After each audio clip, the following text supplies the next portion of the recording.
On good Wednesday morning, halfway through the week, couple days away from Friday, where we, of course, or when I should say, we, of course, will be kicking off the Friday Road Show at Scramblers. The Friday Road Show sponsored by Shirley's Heating and Air, 6 to 9. Doors do open at 6 a.m. And, of course, that's when we launch the show out there every Friday. So a big thank you to Shirley's Heating and Air and, of course, the good people at Scramblers as well for making that possible. Coming up later in the program, we will play a little bit of audio. The newly elected Prime Minister of Canada that has been widely accepted as winning the election because he's really going to stick it to Trump. That was his entire campaign theme, was we're going to show Trump. Boy, he's singing a different tune yesterday. I mean, in the White House, and oh, Mr. President, so great to be here. You've been transformative. He declared Trump transformative when it comes not just to the security of the United States, but to the security of the entire world. I mean, the guy was gushing all over Trump. I just can't help but wonder what these Canadians who... I mean, that campaign paralleled the Democrats' campaign here in the United States, and that is Trump is evil. Trump is horrible. Trump is awful. It wasn't about here's what we can do other than stop Trump. Just the fact that Trump won't be elected president. And that's what that election for the left was about in Canada, Donald Trump, which is still such an odd concept. I know that there has been this sort of public back and forth between Canada and the United States, but it just seems unfathomable to me that people would vote for someone because of a leader in a different country. We're not talking about like it's war, dealing with war, and you've got one person that's sympathetic to the regime that has declared and is carrying out war against the United States or against your own country. I mean, we're just talking about trade disputes and differences when it comes to what a business-friendly environment and so forth. And to me, it would have been if Trump had decided to run against Trudeau, if his entire campaign was based off of Trudeau. I mean, we'd be like, what does that have to do with anything? But that's how they voted in Canada. And I can't help but wonder what those people thought as they sit there and they watch Trudeau, Martin, the new prime minister, just yucking it up, sitting there, joking about being on the edge of his seat. He's so excited. I imagine it's probably just a bit like Democrats here in the United States whenever Jill Biden is at an event and she's laughing with Trump, and you see Obama joking with them, and Joe Scarborough from Morning Joe heads to Mar-a-Lago to talk. And the left just went apoplectic because you told us this guy was Hitler. You told us this guy was a dictator. Now what is going on here? And if the Canadians that voted against Trump based off of all the horrible things that their newly elected prime minister has said, you want to be in those people's heads as they're like this confusion. Wait a minute here. This isn't what we voted for. So we'll play some of that audio. It was all very nice, very cordial. Trump, giving him credit for the political comeback, noting it may have even been bigger than my comeback, and they're just laughing about it. You just gotta love it. Gotta love it. Marco Rubio, Secretary of State yesterday, or last night, I suppose it was, announced that there was a rescue of 5 Venezuelan opposition members who had essentially been held hostage within an embassy in Venezuela. This has been going on for some time. It is typical, however, so far, though the details are a little bit sketchy, but it's already being downplayed. The BBC, for example, has the word rescued in quotes.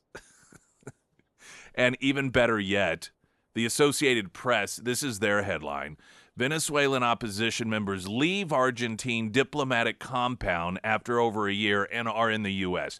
So if you see that headline, you have no clue that these are individuals that were essentially they were being held hostage because of the Argentine military, or sorry, not the Argentine military, but the Venezuelan military surrounding the diplomatic compound that they were in there, the embassy that they were in there. And they were treated as typically hostages are. The electricity had been shut off to the facility. Venezuela saying, oh, they just didn't pay their power bill. I mean, typical tyrannical stuff. But somehow they were extracted out. They snuck out. These details are still to come, but we have them here in the United States now. And just seeing the media already downplaying this, like, well, they just left. I mean, we don't know that this is really no big deal at all. Well, of course it isn't. Of course it's not. Pyramid Roofing Company talk at text line 447 KSGF. And now the latest news update.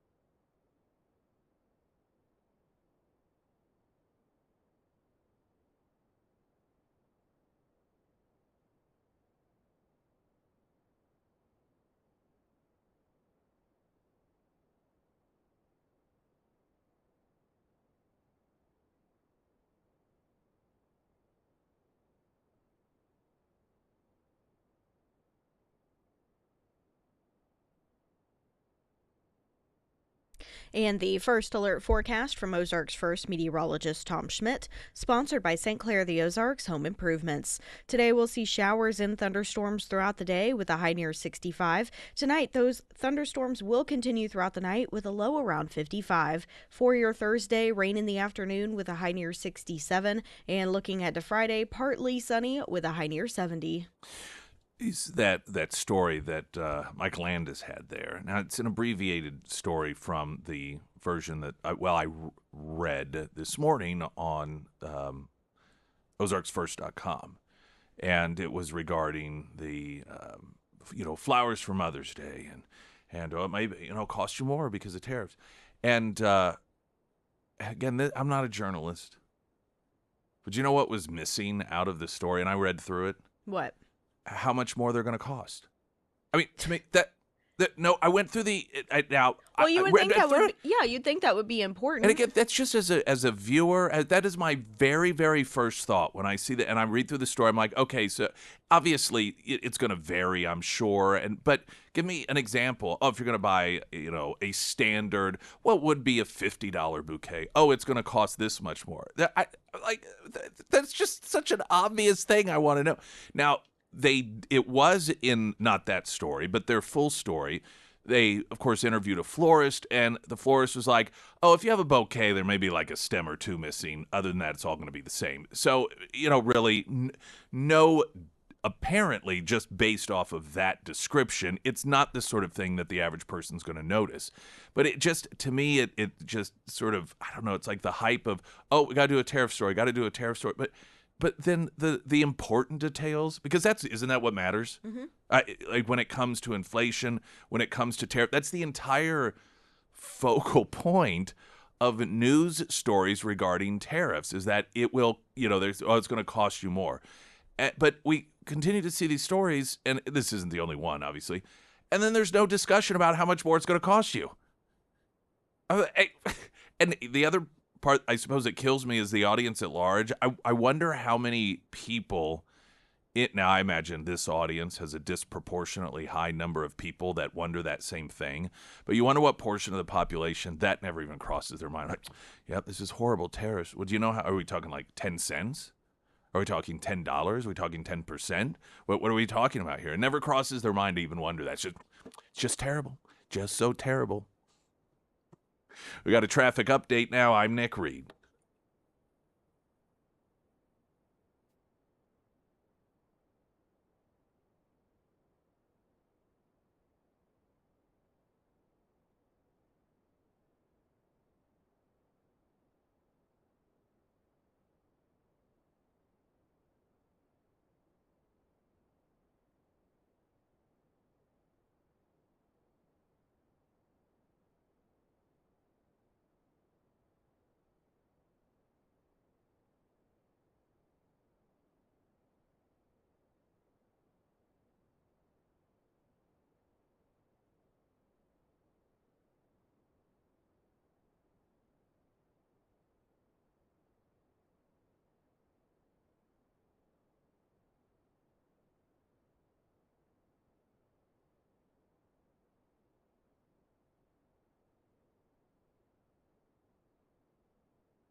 right, some of your text messages here on the Pyramid Roofing Company talk and text line in reference to my brief comments regarding the story that Mike Landis had about flowers, tariffs, Mother's Day, how they may cost just a bit more. And I noted that, what to me, just as a curious consumer of that particular news product, well, how much more? And that isn't covered in the story. And I read the story online. I understand. And Mike Landis didn't write the story. It's some young journalism grad, Yeah. right? So I mean, I suppose only people with journalism degrees get hired any longer. But I get and I understand that it's going to vary. And the story notes that a lot of flowers come from South Africa, and you got a tariff situation there. And so somebody may get a setting of flowers that isn't as impacted by tariffs. But I just like an example. Like, oh, well. Yeah, like on average. Yeah, on average. I mean, if the whole point of the story is a price go, I just want. I And think I feel that like just a want to know how florist, much. if you go and you interview the florist, they're going to be able to tell you, well, it does vary, but, this is what you may see. Yeah, right. Right? Yeah, That's absolutely. their industry. They know the prices, Or to have a ballpark Right. idea. And if they, for whatever reason, if it is impossible to count, then I think that should be in the story. Right. So I at least know why I'm not being told what is, like, that's supposed to be the main part of the story, cost. That's the whole point. It's going to cost you more. Okay, how much more? Oh, well, we didn't put that in there. I mean, I hate to belabor this point, but it's such an obvious thing to me. All right, some of your text messages on this. It'd be nice if they prepared the story and figured out how much flowers cost maybe 2 or 3 weeks before Mother's Day, and then the same thing on Mother's Day. Another saying the reason flowers cost more around Mother's Day and Valentine's Day, supply and demand. That clearly makes sense. We have a very perishable product, and it's tough to guess how much to bring in, but we sure can't stockpile in advance or even sell the next week. This sounds clearly like somebody who works in the industry. Our vendors charge us more on the supply side. And of course you do. You've got the supply and demand aspect of things that obviously makes sense. And like I said, if it is the sort of thing where they're like, well, we don't know, we have absolutely no idea, then that should be part of the story. And why do they not know that? Is it going to be, if you $50 bouquet, do I need to set aside an extra $50? Is it going to be twice as much, or is this going to be 13 cents more? The person in the television version of the story did say it was from some florist. I don't have the story up in front of me, so I don't recall which one. But that, you may have a stem or two less than you would normally in a bouquet, so it's not the sort of thing that you're probably really going to notice anyhow. The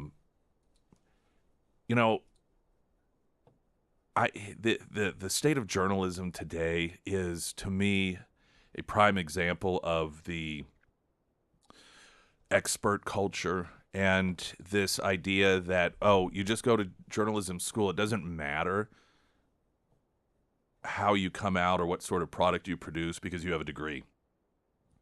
And years ago, I believe I had him on the show. It's a guy, I'd say he's a friend, that I used to work with. He was in music radio in the Joplin market, and for reasons I don't recall, but for some reason, it may have been out of frustration, similar to what I'm expressing just about the way that news covers things, he started going out on his own through, I'm guessing it was Facebook. I forget which one of the social media sites. I believe it was Facebook. And he would have a radio scanner, and he'd hear about something, and he would go and he would do reports from it. Not for any news, and he wasn't a news guy. It wasn't like some retired news guy in the local market and decided, I'm bored, I'm going to go out and cover news. But he, to me, he was not a journalist, but he just would talk about things that were occurring in stories that were the natural questions people may have. And he became so popular amongst people in that market that he was sort of the go-to for. If there was some breaking news story, he would be there live, streaming on Facebook, and none of the local TV stations would be there. They might have a story about it the next day. And so what happened, of course, one of the local television stations wised up and they hired him. Because he may not have this fancy degree in journalism and this and that, and this a fancy resume and all these news awards and so forth, but he actually did a really good job. And he would cover news in a way that did not leave you going, oh, wait a minute, you kind of left out some of the most important parts here. And I thought it was just such a refreshing thing. This was years ago that this happened. He's still, I believe he's still doing the news thing. But I thought it was refreshing that he would be hired simply because he was putting out a really, really good product in terms of news and information.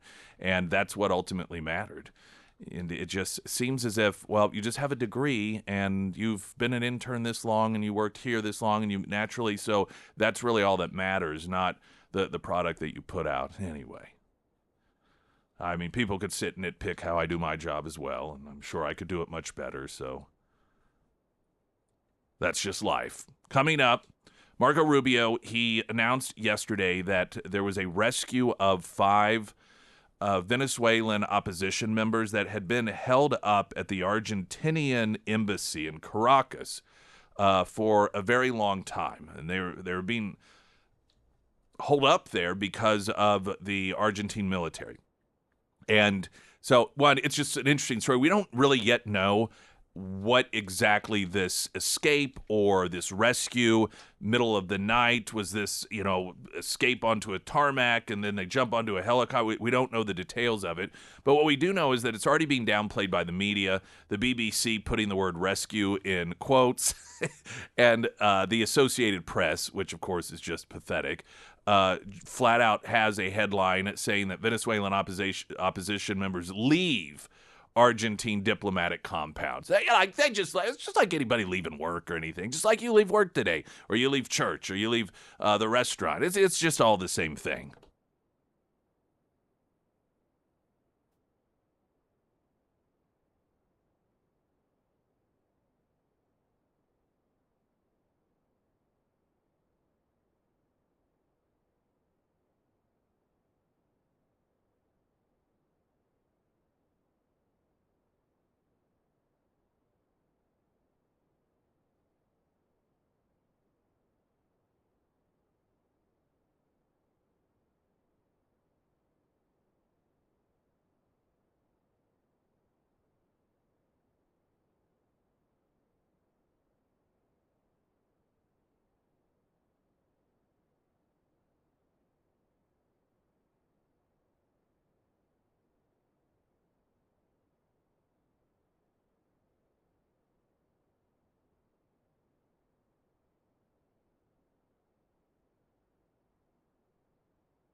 Man, great song. Did you just add this?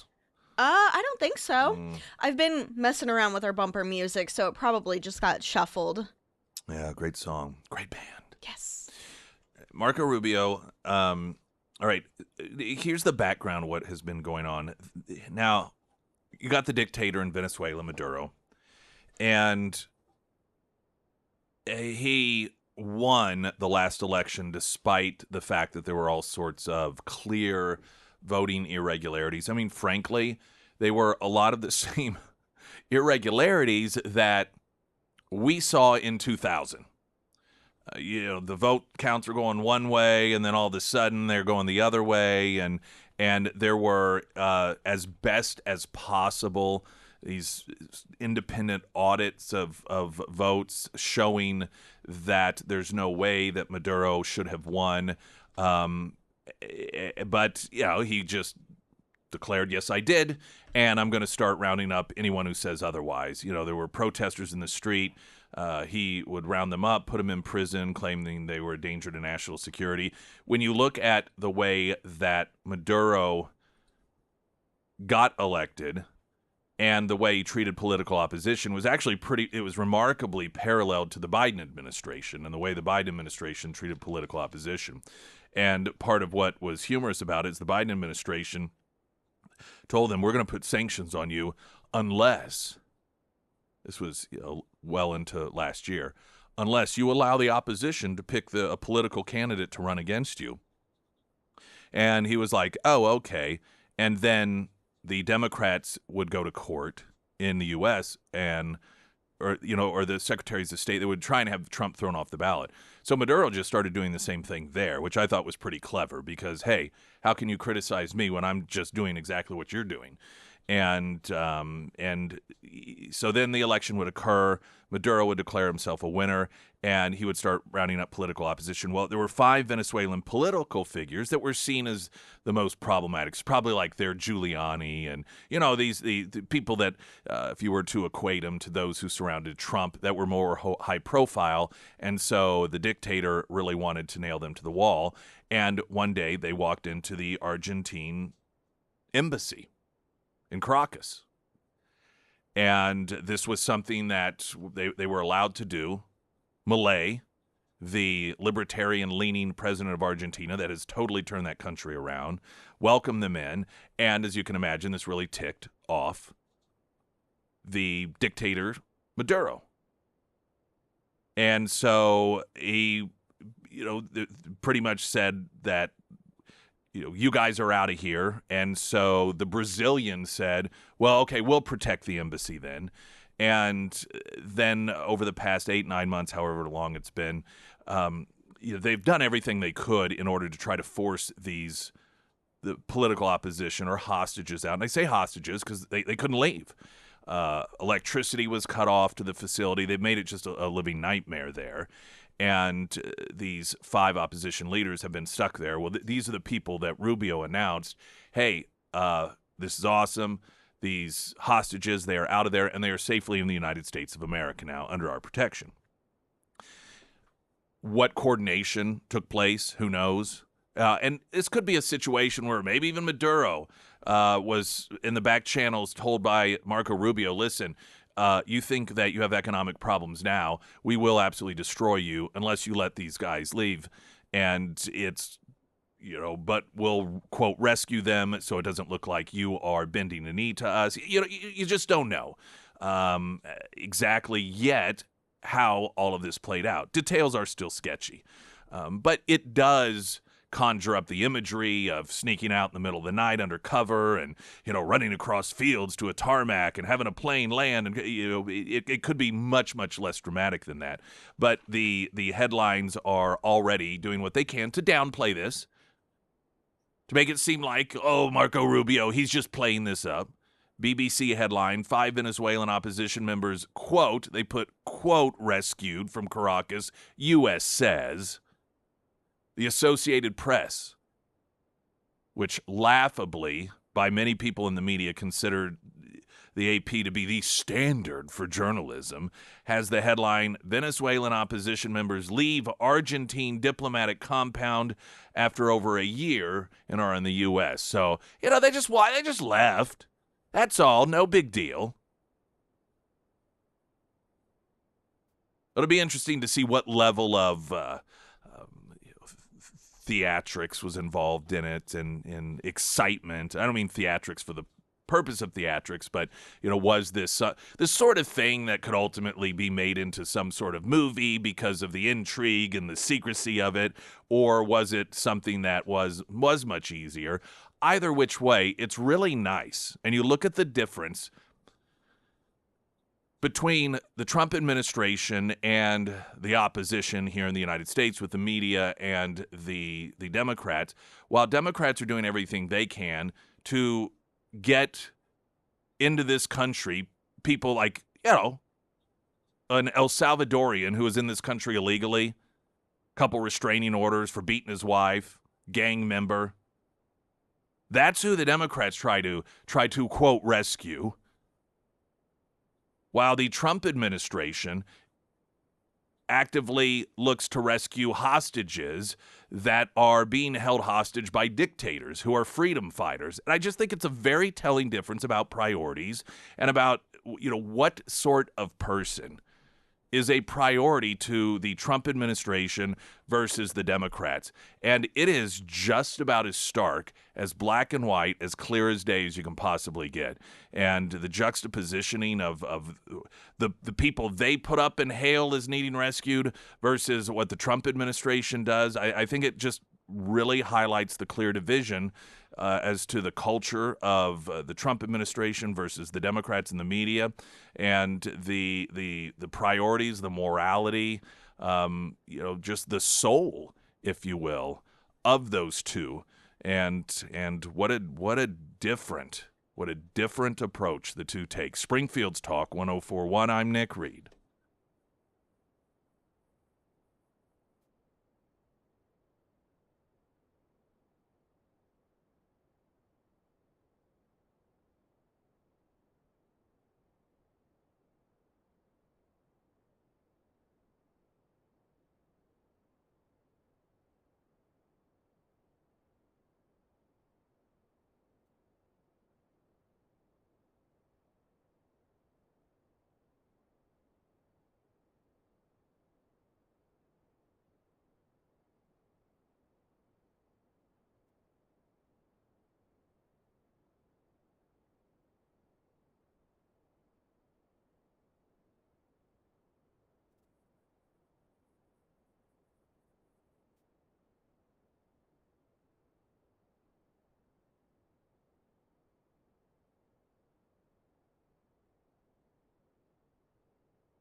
Springfield's Talk 1041, the first alert forecast from Ozarks First meteorologist Tom Schmidt, sponsored by Wolfpack Cleaners, your residential and commercial cleaning professionals. Today we'll see showers and thunderstorms throughout the day with a high near 65. Tonight, thunderstorms will continue throughout the night with a low around 55. For your Thursday, rain in the afternoon with a high near 67. And looking ahead to Friday, partly sunny skies with a high near 70.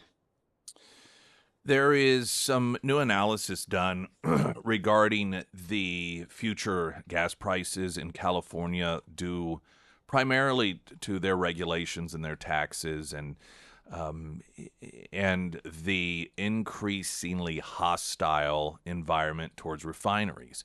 Obviously, there are a lot of components that dictate the price of gas. You've, of course, got the supply-demand component to it, but that supply obviously can be impacted by local refineries. One of the reasons that it is cheaper here in Missouri when it comes to gas prices is because of refinery proximity. You know, if you are in a state in which you have to have gasoline shipped to you from further out, it's going to cost more. And you've also got state taxes. Of course, here in Missouri, the Republican Party felt it necessary to raise our taxes at the pump 5 years in a row. In California, they are similar in fashion, though they've been doing it for some time. Now they are, according to the direction things are headed in California, gas prices are, by 2026, expected to be up 75% what they are today. This is California. And, of course, regulation taxes, but also that they continue to lose refineries. Refineries, like, we can't do it here anymore. In fact, Gavin Newsom has been scrambling because of a couple of different refineries that are on pace to close up shop because of the burdens put upon them by California lawmakers. That Gavin Newsom, who's always been supportive of this same effort. I mean, this is a guy that pushes to make it illegal for California citizens to purchase a gasoline vehicle in his state beyond a certain year. So he's all in on this. But now that he's planning on running for president, I'm sure he recognizes that a really effective talking point against him is, oh, you want Missouri or Tennessee, or, well, more so you could look at blue states like, Wisconsin, Minnesota, Pennsylvania. You want gas prices like in California? Because that's what Gavin Newsom's that's what he did out there. California is currently set to lose 2 major oil refineries, bringing the total decline in refining capacity down to 21% over 3 years. California gas prices are obvious, they're just higher than anywhere, including neighboring states. A gallon of gas creeping up to about $5 a gallon. As much as nearly $2 a gallon more than in cheaper states. And it's even, a wider gap than it is here, at least in this part of Missouri. The national average is $3.15. By next year, Californians may look to 2025 as a golden age of low gas price due to the refinery closures. Prices are expected to skyrocket by as much as 75%. Which would bring the total $8.43 a gallon. $8.43 a gallon.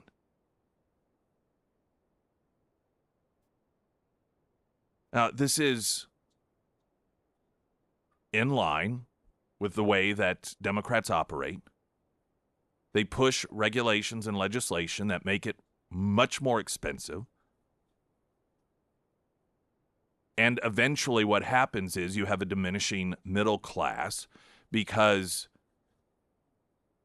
the people who stay that are middle class end up getting shoved down to lower class because everything costs so much more. Their buying power is diminished. A lot of middle class people leave.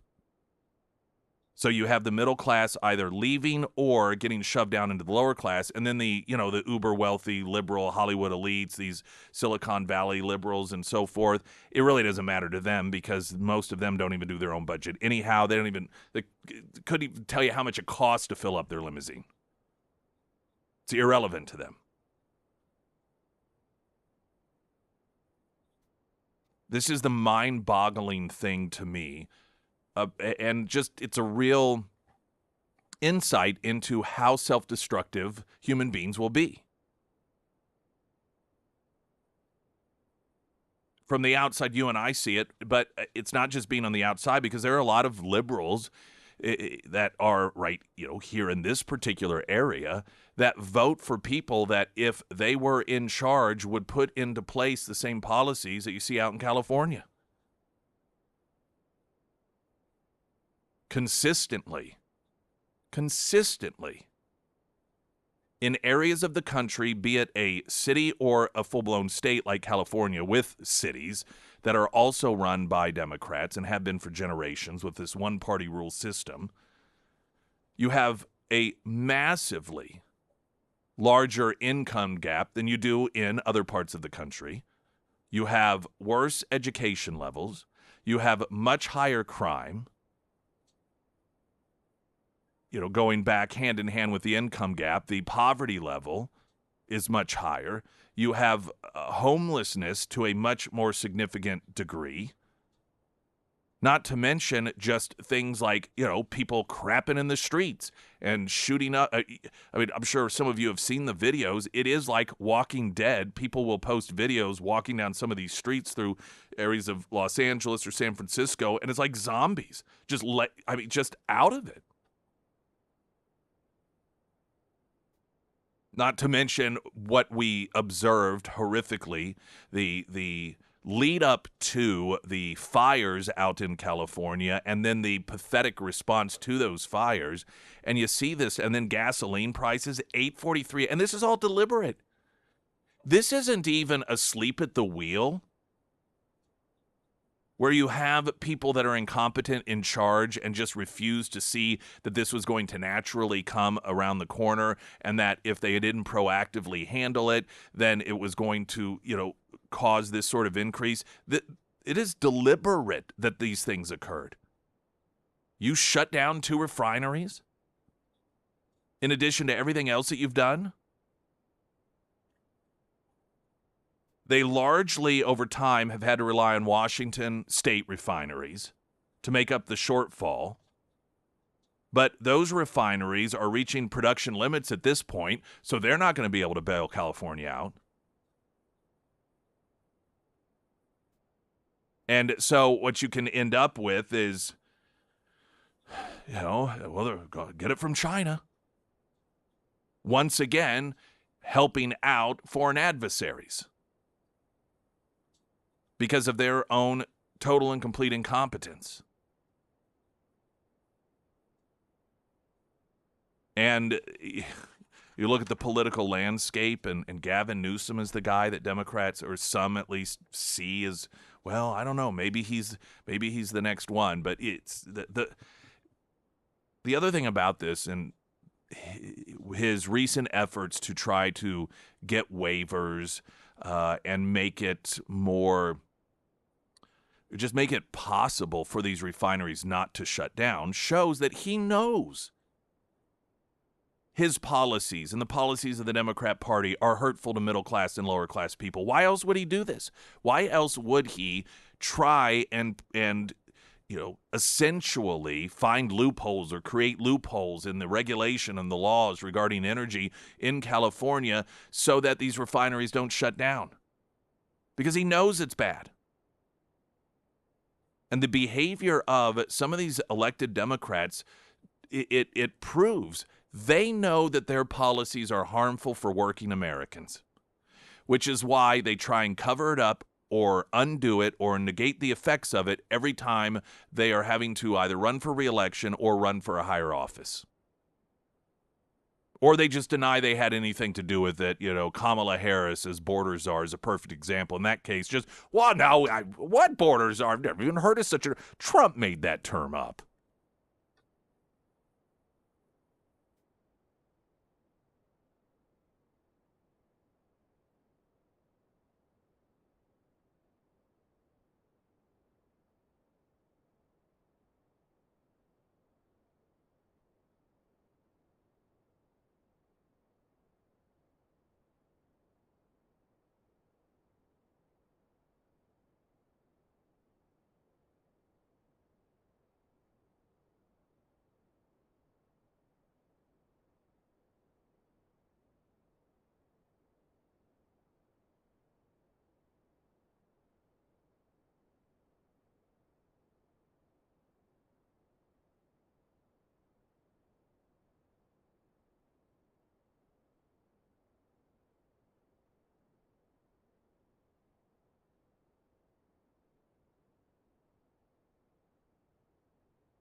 Speaking of California, Trump announcing this idea of putting a 100% tariff on movies coming into our country that are produced in foreign lands.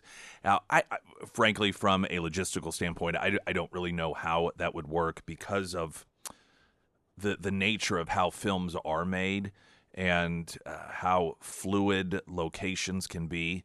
And listen, let's make no mistake about it. The people on the left who are always going on and on about the need for unions and higher wages, whenever they export this stuff, it's in order to evade that stuff.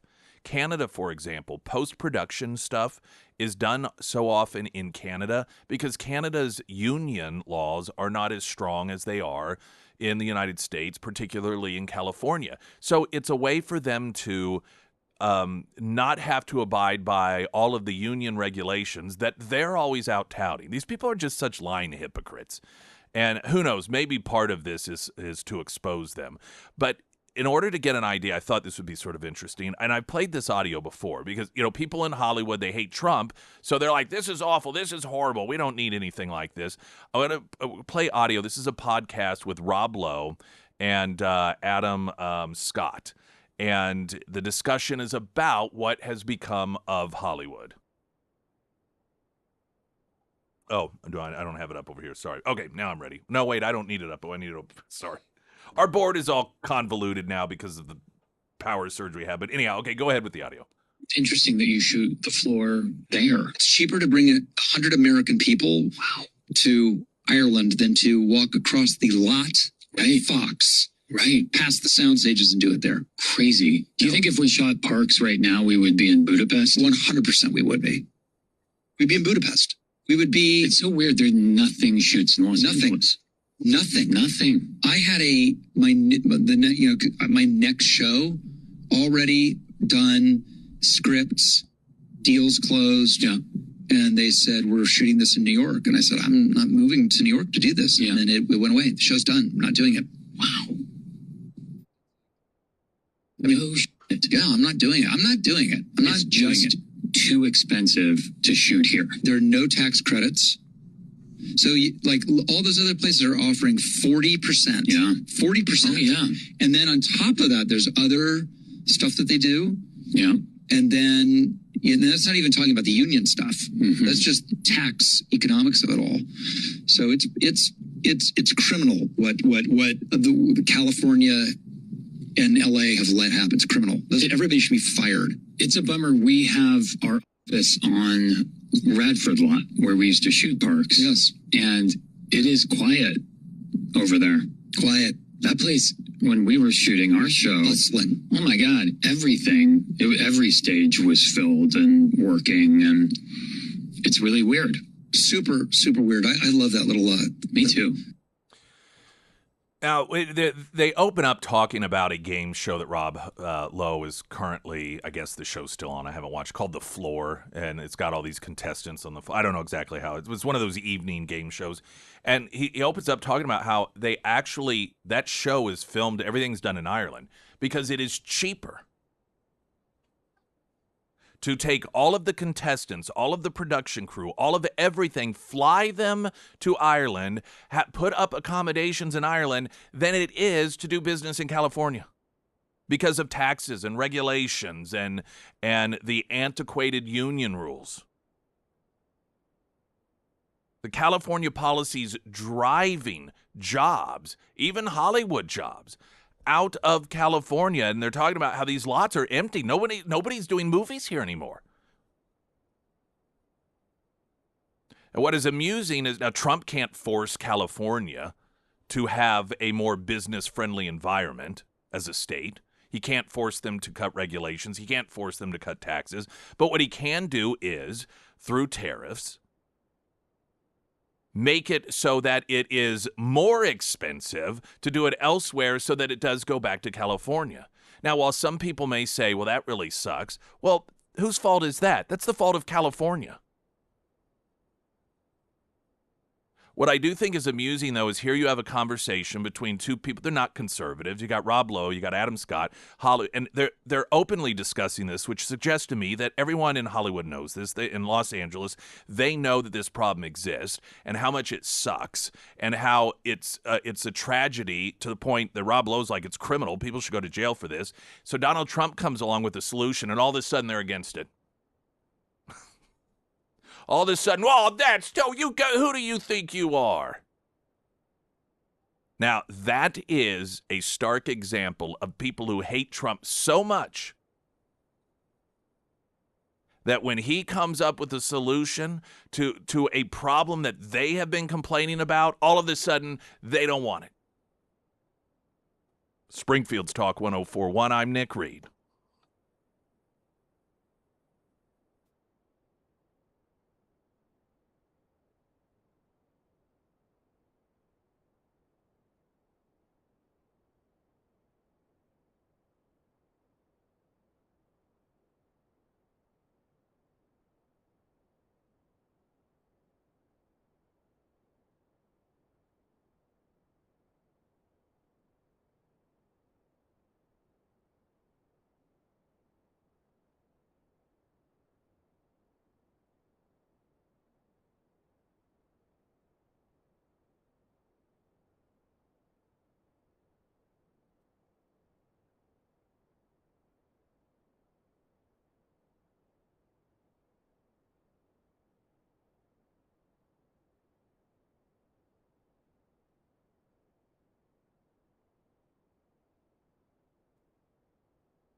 Ozarks Elder Law lifesaver. I'm telling you.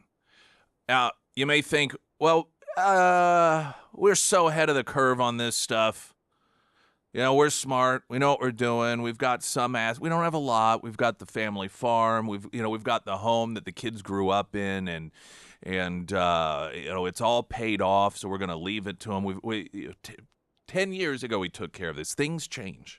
Laws change, regulations change, the way the government tries to get in and screw with you, it changes. And so I recommend that even if you think you've got it done, we did it a long time ago in order to make sure everything's taken care of, you still have a visit with the good folks at Ozarks Elder Law and just do a consultation and see if you are still secure. Plus, you never know, maybe the folks that you had it done with, they just weren't up on all the most recent regulations and rules and so forth. And just, you could maybe have a look over it. Just better safe than sorry, right? And the consultation doesn't cost you anything at all. So just don't believe simply because you had this done 10, 20 years ago that means that you are in a secure place. OzarksElderLaw.com. Also, Nick's endorsements, KSGF.com.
You want an outdoor oasis?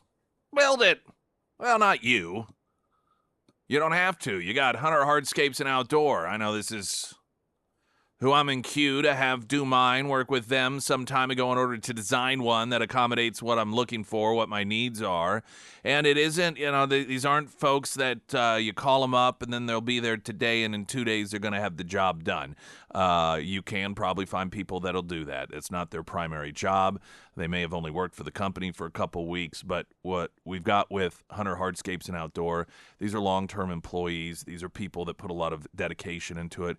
These are the people who do it for those who want it done right and want it to last with high-quality craftsmanship as well as high-quality materials that you aren't going to be able as an average person buy at the big box store. That's what you get with Hunter Hardscapes and Outdoor, whatever it is, just a little tiny.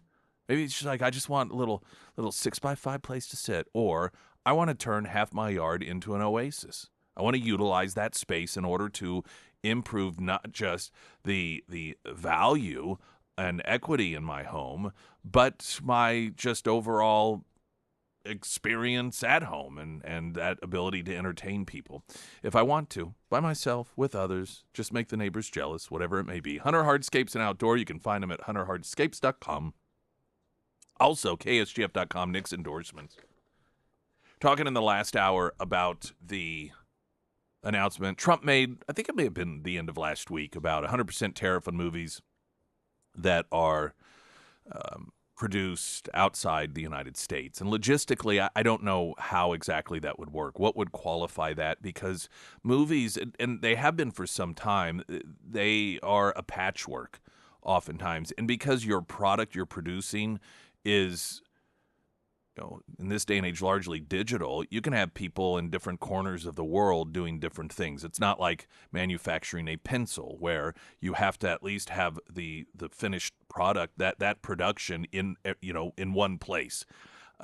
Filming can take place in Georgia. Post-production can take place in Canada.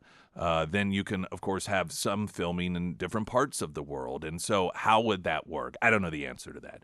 But the last hour, we played audio of a podcast conversation well before Trump ever talked about this tariff. And it was Rob Lowe and Adam Scott talking about how it's criminal what policies have done to Hollywood.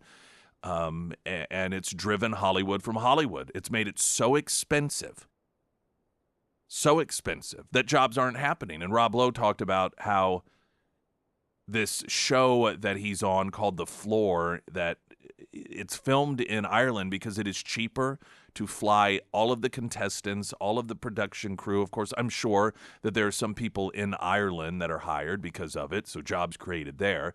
But paying for the flight and the accommodations to stay there and food and everything, that's cheaper than doing it in Hollywood, doing it in California. And Trump recognizes that, so Trump is like, hey, can't make Democrats make California less expensive, so we'll just make it more expensive for these Hollywood types to go to other countries in order to do this stuff, so it moves back to Hollywood. Now, a lot of them are pitching a fit, which I just think is hilarious, because this is their industry, and the contradiction that we hear from these people. On one hand, they are always talking about how they support higher wages, right? Hear it all the time. So often when it comes to minimum wage. Higher wages, higher wages, higher wages. No matter how high, they always talk about the need for higher wages. And when we think about Hollywood production, so often we think about the one or two people that are the actors or the directors that are really wealthy.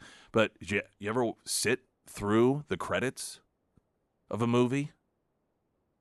I mean, to me, it is insane how many different people get paychecks from any movie. To me, I don't even know how it's sustainable. Clearly it is.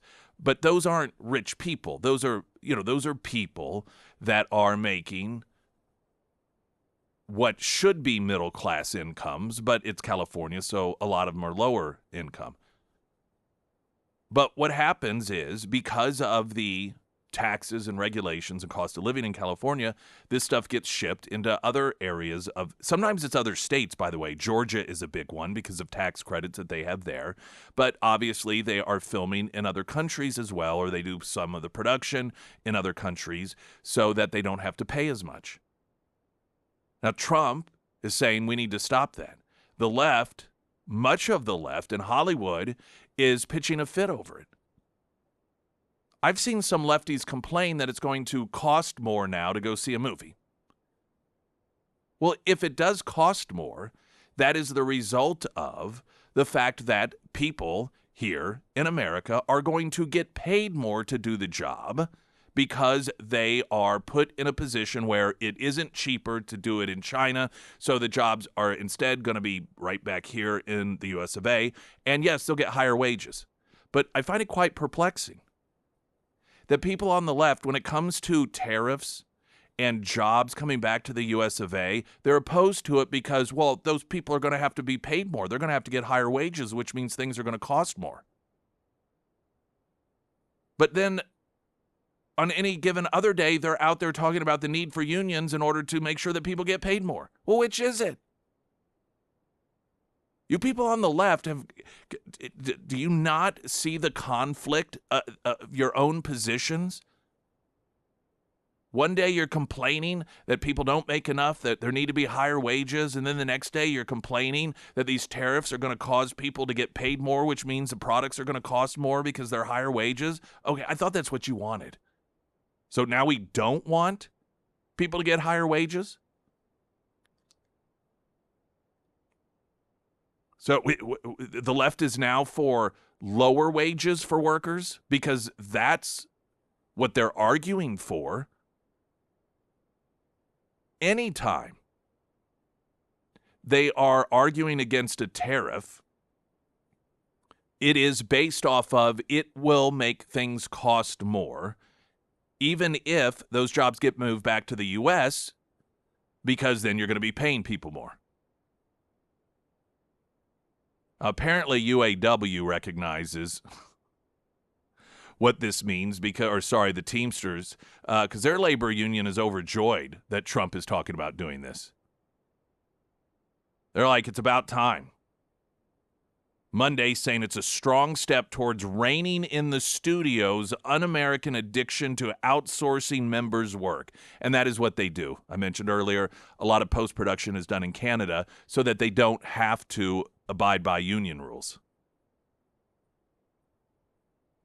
And so the Teamsters releasing a statement saying for years Hollywood studios have hollowed out the industry by following corporate America's crooked playbook of outsourcing good union jobs.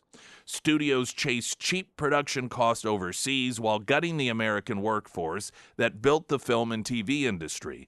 These gigantic corporations line their pockets by recklessly cutting corners, abandoning American crews, and exploiting tax loopholes abroad. While these companies get rich fleeing to other countries and gaming the system, our members have gotten screwed over. The Teamsters Union has been sounding the alarm for years. If studios want to benefit for American box offices, they must invest in American workers. Now, by the way, much of this problem is created by the unions because of their oftentimes archaic rules that make it unnaturally too expensive to pay workers. So, all of these people have created this problem in terms of cost out there. But I find it somewhat amusing to see the Teamsters in opposition to the Hollywood elites here over this particular issue. And when I see people on the left posting on social media about what a horrible idea it is that Donald Trump has and how it's going to cost more to go see a movie now, isn't that just great? And these are people that hail the virtues of Teamsters. Okay, well then why are you in opposition to them? Because according to them, You're supporting giant corporations that are lining their pockets by screwing over the average American worker. So that's the side that you're on. Just to make it clear. Latest news update.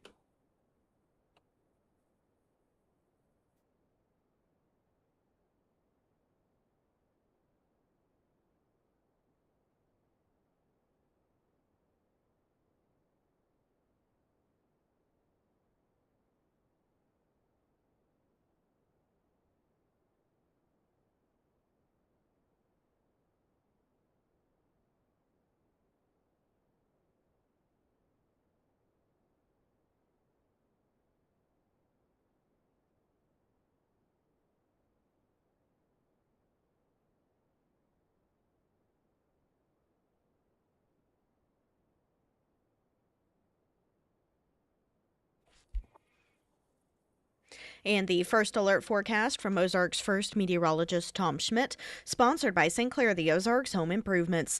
Today we'll see showers and thunderstorms throughout the day with a high near 65. Tonight, thunderstorms will continue throughout the night with a low around 55. For your Thursday, rain in the afternoon with a high near 67. And looking ahead to Friday, partly sunny skies with a high near 70.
You want a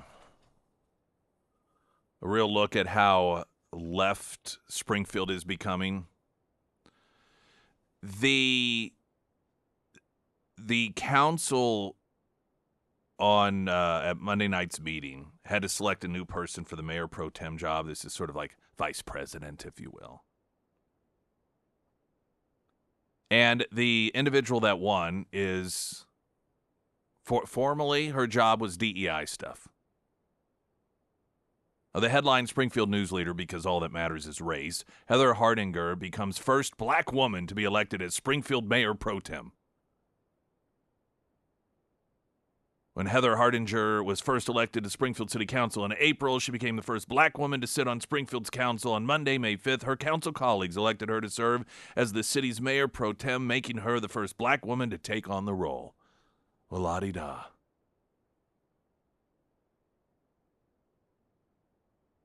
Now, she was up against a few others, but she got enough votes during the first round that she does take on that position. But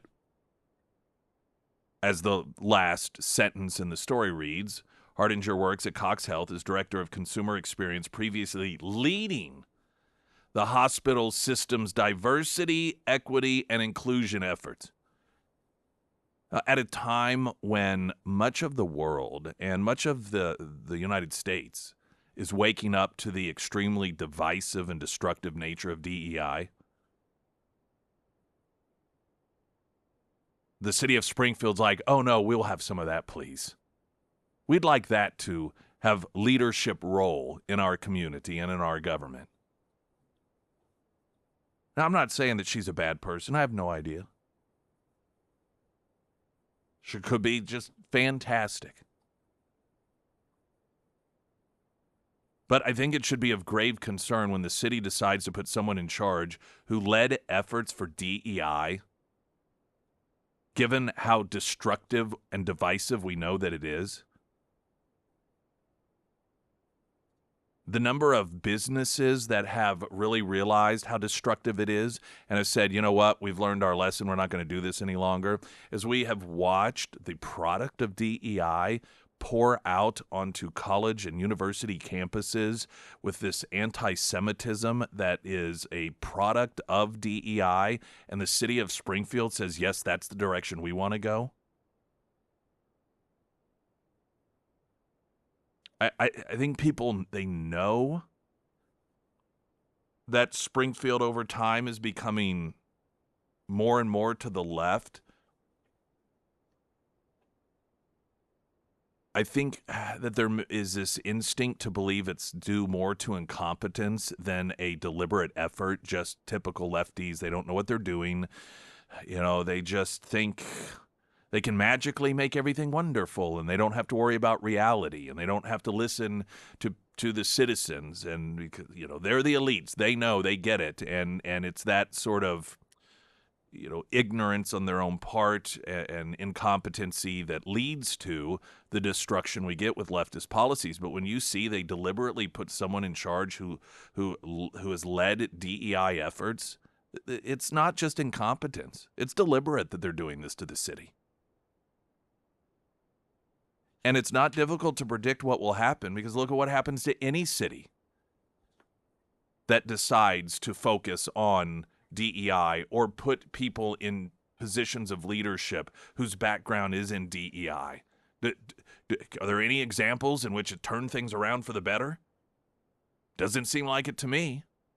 But hey, you know, I'm just some ignorant citizen, don't know no better. Don't have them fancy degrees like so many of those other people do. Just unsophisticated. And I'm sure it's proof of my privilege. But I'm telling you, that there tells you so much. And they can deny it all they want. They still try to put, oh, we're not left-wing. No. Okay.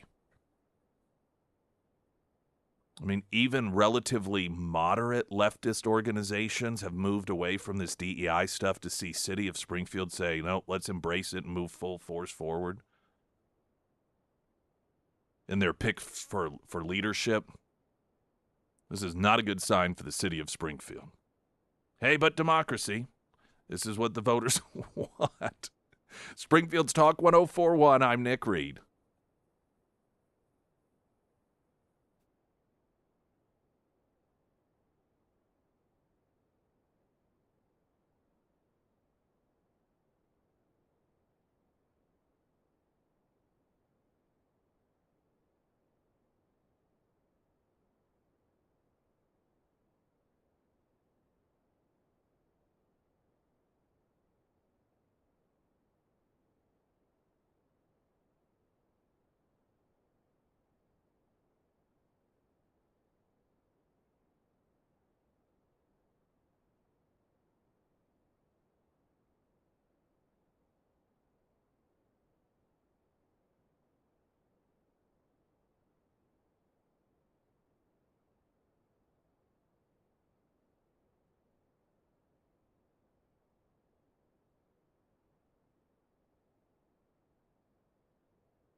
That seems like an appropriate story to get you the latest on, given the previous discussion on the city of Springfield putting into a leadership position on the council someone who has led efforts with DEI. Anti-Israel radicals torch UW building, block first responders, and chant death to police. And yet another example of escalating campus chaos.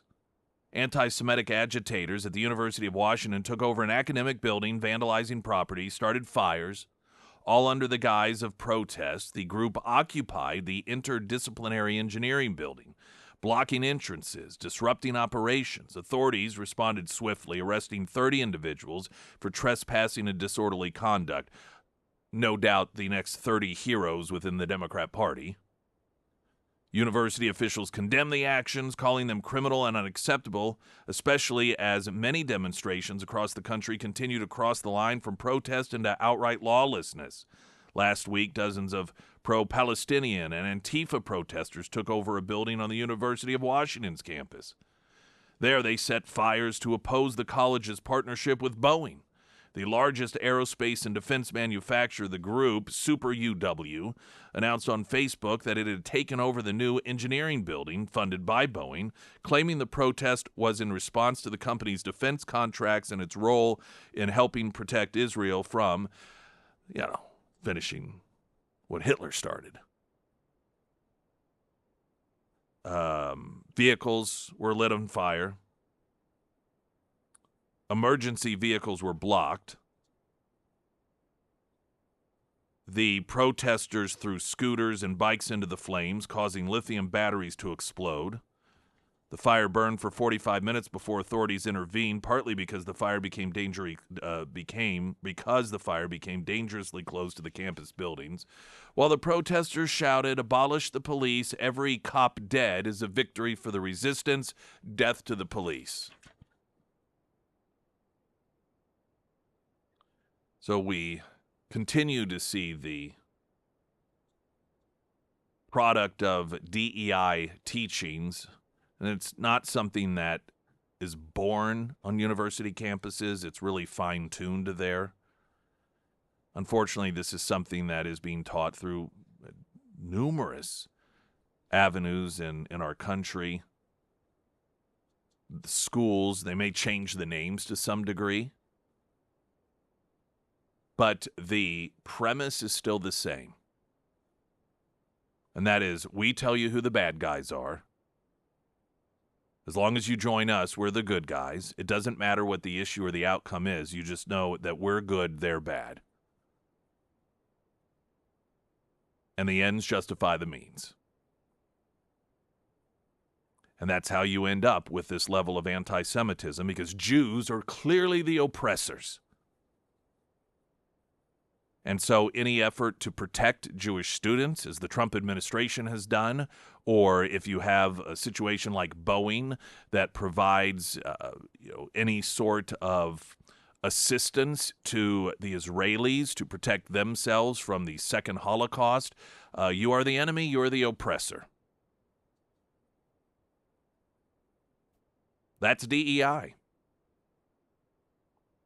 Springfield's Talk 104.1, I'm Nick Reed.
Fields Talk 1041, the first alert forecast from Ozarks First meteorologist Tom Schmidt, sponsored by Wolfpack Cleaners, your residential and commercial cleaning professionals.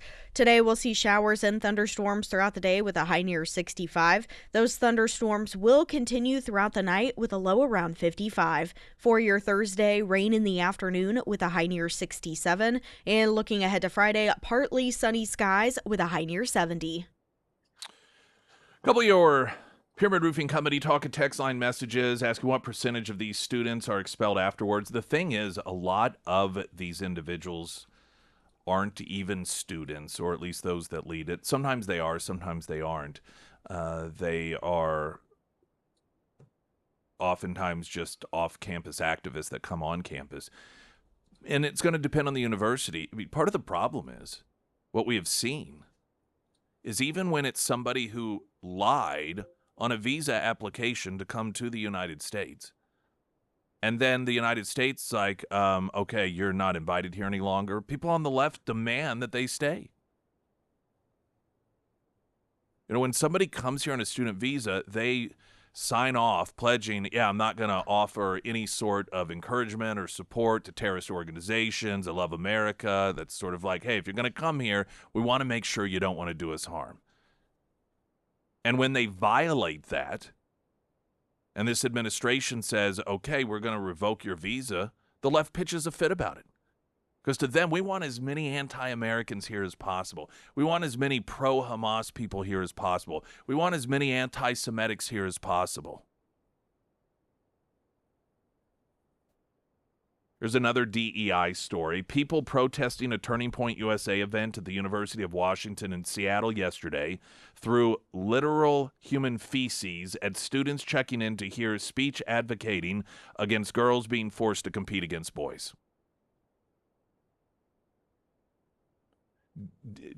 I don't know that there is any category of person that DEI has set back more. Well, now when I say set back more, I was going to say women. I mean, here you have a university campus, left-wingers, screaming, yelling, and throwing feces at people who are for equal rights for women, who believe that women should have the right to assemble with one another for the purposes of competing in sports without a man saying, no, I'm going to compete against you as well, and by the way, I'm going to take a shower with you. Left-wingers are attacking the people who are on the side of women for this thing.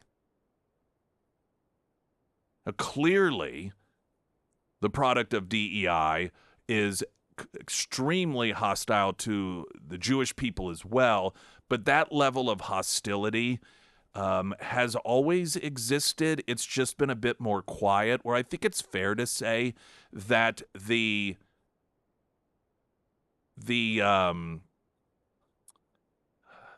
effort in order to knock females down a peg or 2 or 12 is something that is relatively new with the left. The hierarchy had them up towards the top for a while. And let's not make any mistake about it. It wasn't because they really truly felt there was a need to protect women. It's because they could use women as pawns in order to win elections. You know, they championed themselves as being the supporters of women and tried to portray Republicans as just being a party that wants to tell women what to do and sit down and shut up and go into the kitchen and have babies. And so they were able to market that for their own political purposes. But now this is the party that calls women birthing persons and wants to take away all of their Title IX protections.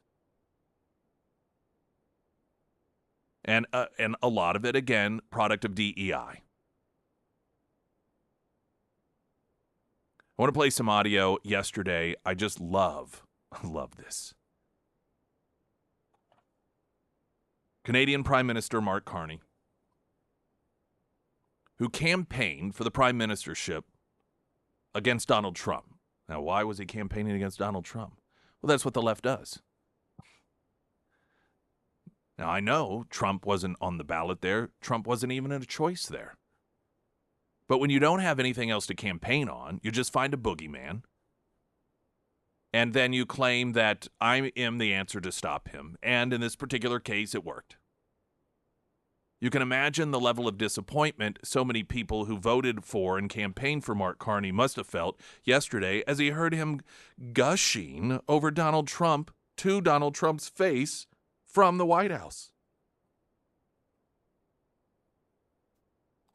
This first bit of audio is, and they're sitting there, and it's a visual that you are accustomed to seeing now with Trump, and they're in the chairs, and there's a lot of reporters that are in there, and because Trump talks to the press all of the time, and he offered up the opportunity for Canadian Prime Minister Mark Carney to do the same, and here's some of what he had to say.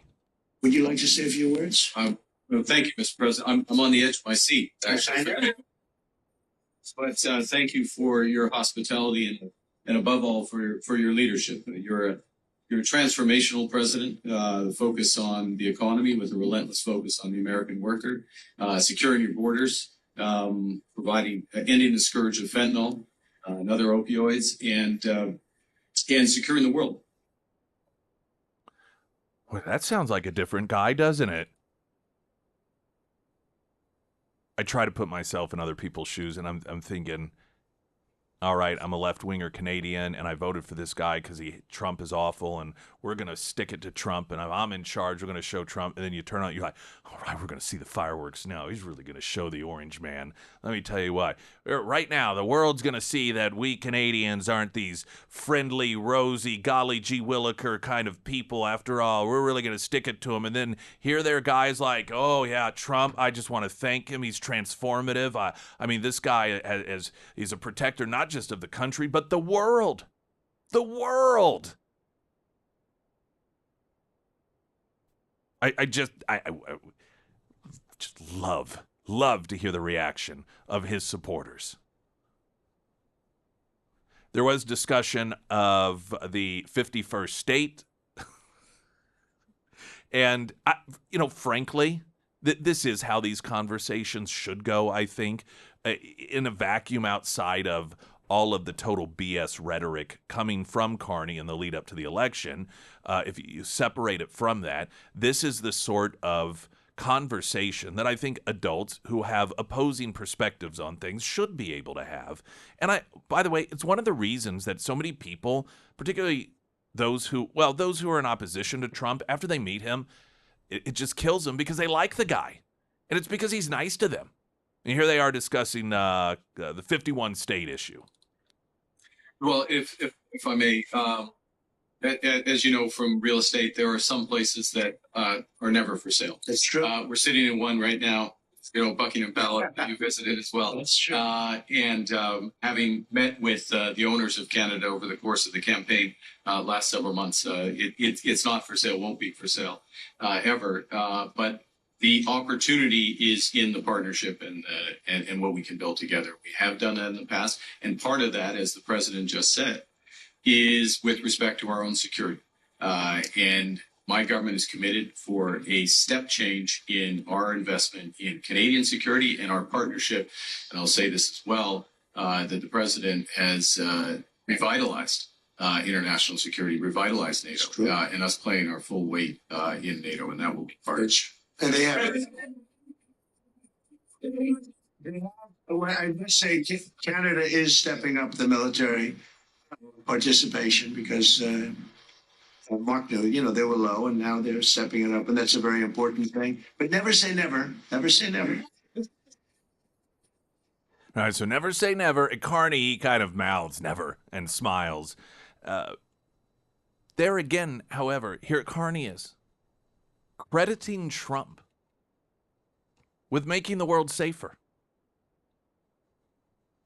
Noting that because of Trump has revitalized the world's interest and action in its own national security. Talking about the good players in the country. NATO is obviously the big one that while Trump was president during the first term and again the second term, that they have taken meaningful efforts, particularly when it comes to funding, to become stronger by being a greater contributor to its existence. And Trump recognizes the reality of this, and that's why he's pushed for it. And so for, again, Mark Carney, the guy that, really going to stick it to Trump, crediting him proactively here in being responsible for the rest of the world doing a better job at taking care of itself. Not just the United States, but the world. Now, that's a second soundbite there in which he gives Trump credit for making the entire world better.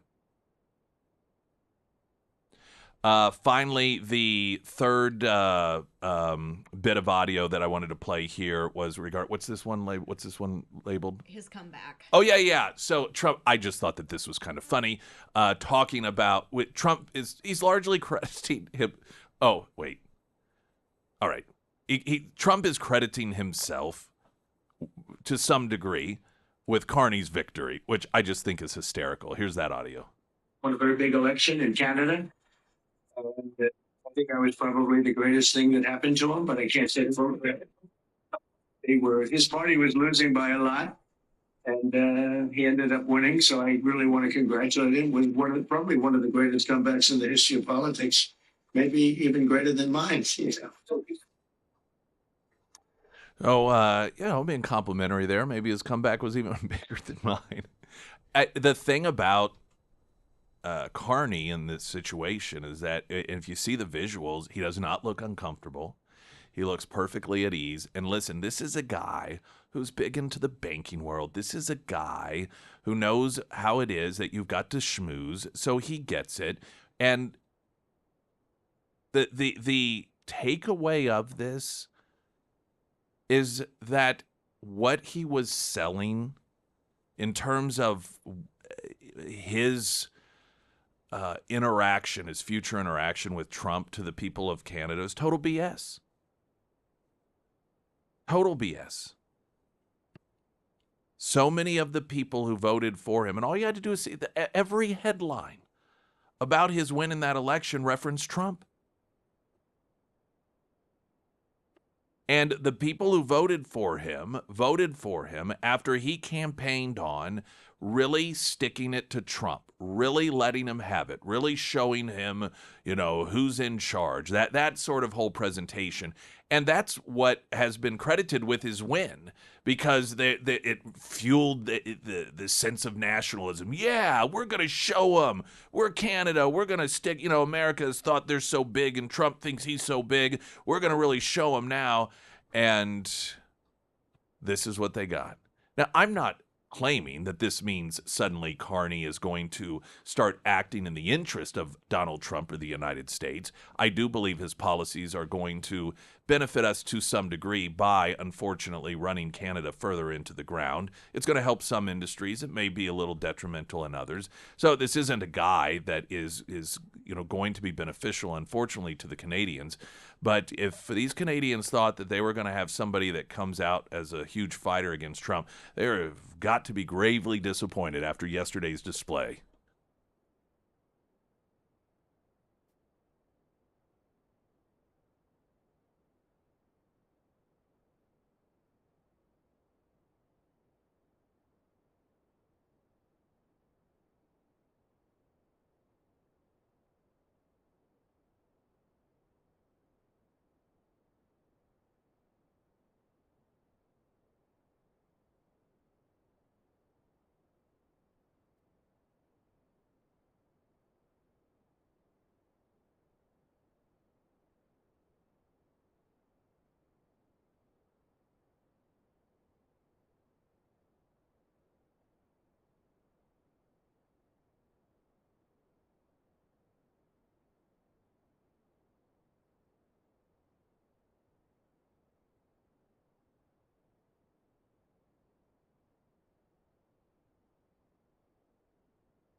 Sarah Myers, everyone. Thank you. Foreman Mechanical Heating and Air. Now is the time to schedule that spring AC tune-up before summer hits. It's also a great time to do a system efficiency check to make sure you're getting the best bang for your buck, and indoor air quality testing to kind of help curb those allergies. And Foreman Mechanical Heating and Air, they can get you all taken care of. They offer residential and commercial services, and they also have a 24/7 emergency line in case something pops up up after those normal, 8 to 5 business hours. So for all of your HVAC needs, Foreman Mechanical Heating and Air are the go-to guys. Now is the time to schedule an appointment to beat that summer rush. So if it is time to have the Foreman Mechanical team out to your home, give Russell a call today. You can find all of that contact information for Foreman Mechanical Heating and Air under the Sarah's Endorsements tab at ksgf.com. Well, let's get an update on some of the newest information on the Democrats, one of the Democrats' favorite cause, the El Salvadorian illegal who beats his wife. The Maryland man. Oh, yeah, that's right. I'm sorry, the Maryland man. The loving, employed family man from Maryland. The Tennessee Star confirmed yesterday that Jose Roman Hernandez Reyes, a convicted human smuggler and repeat border violator, has admitted to hiring Kilmar Abrego Garcia, that's the Maryland man, for a string of human trafficking operations across the United States. What? It's like every category that this guy could. I mean, the only thing that there hasn't been any evidence of yet is rape and murder. I mean, really. There is spousal abuse. There is arguably child abuse, and the allegations. And we played the audio, some of the audio of her in court, where she was pleading with a judge to protect her from this man that Democrats have been trying to force those two back together again. Great effort. But she talked about how he would smash the children's iPad and things. So you'd have these violent outbursts. Some people may not consider that child abuse. Some will. Human trafficking, though, we've got that. He's a gang member, all of these things. To which, no matter what evidence or, dare I say, even proof exists, the response always from the Democrat, well, that's not proof. And they continue to mock this idea that you can identify members of a gang because of their clothing and tattoos. This was done with the El Salvadorian as well. It got the tattoos and when arrested, wearing the different logos that MS-13 wears. And they act as if it's a Kansas City Chiefs logo, the left. That, well, you don't have to be a member in order to, you do. Do you know what they do to people who are not members of gangs but try to pretend that they are by donning tattoos that represent the gang or clothing that represent the gang? Do you know what they do to those people? It's the sort of thing that makes people not pretend to be part of a gang that they're not a member of. The levels that the left will go in order to excuse these people.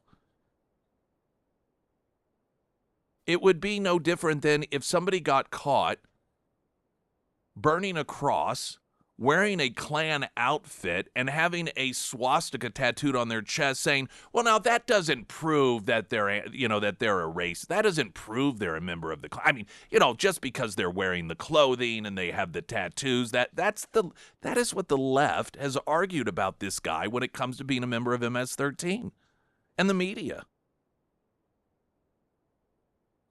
Now, this following revelation follows the 2022 Tennessee Highway Patrol traffic stop where Garcia was caught transporting 9 illegal immigrants through Tennessee without a license. Now, he might have just been giving them a ride. This doesn't prove anything. He was pulled over for speeding and swerving. When troopers approached his vehicle, they were shocked to discover 8 male passengers packed inside like a clown car. Initially claiming he was driving from St. Louis to his Maryland residence, he later said that he was headed to town for construction work. All passengers gave the same address as Garcia, yet there was no luggage in the vehicle, a red flag for human trafficking. The trooper noted $1,400 in cash on Garcia, likely payment for smuggling, and an invalid Maryland driver's license. Again, these are all things that you and I would have been arrested and gone to prison for. Now, this occurred, and the FBI was tipped off under the Biden administration, so they were told, let him go. One trooper said in body cam footage, he's hauling these people for money. So, I mean, it was clear. It's clear as day.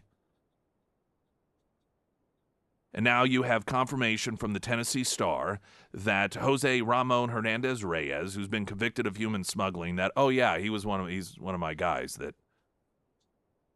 that was part of my human trafficking operation. But I'm sure that according to Democrats, well, that's not evidence. That's not evidence of anything.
I want a great homeloan.com. If you need a great home loan, that's the place to start.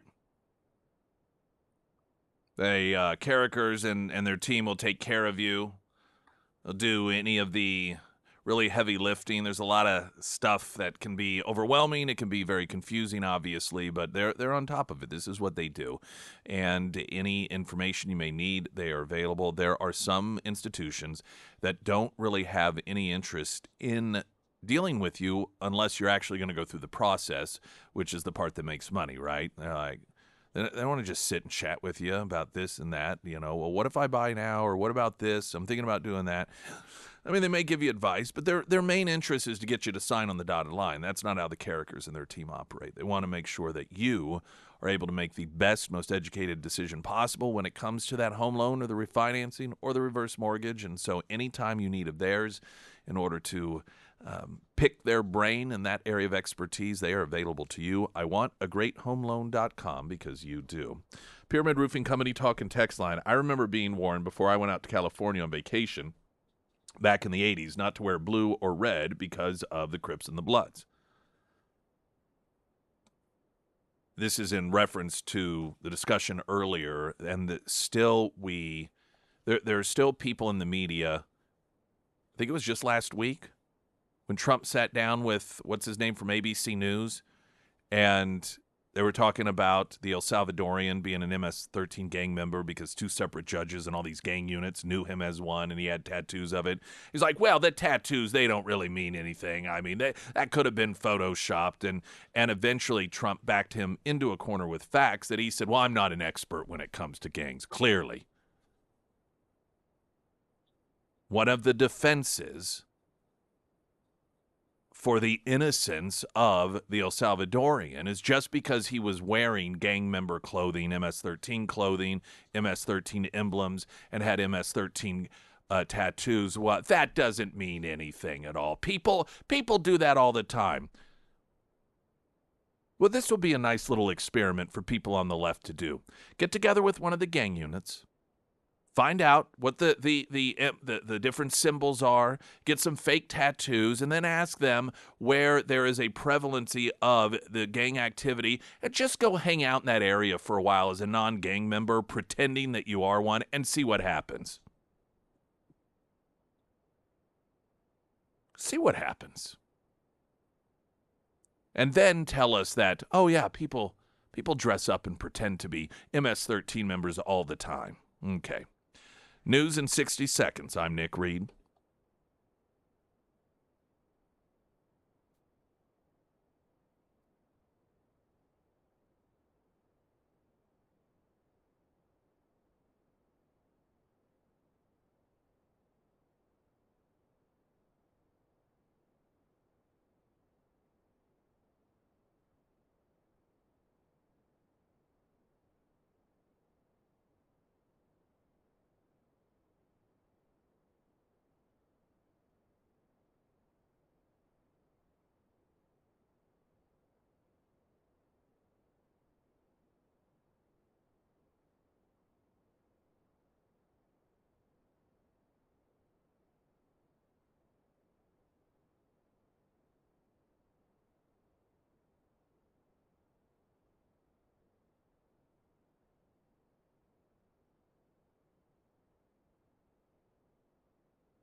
Town Hall News had the story about the escalation of tensions between India and Pakistan, and this is,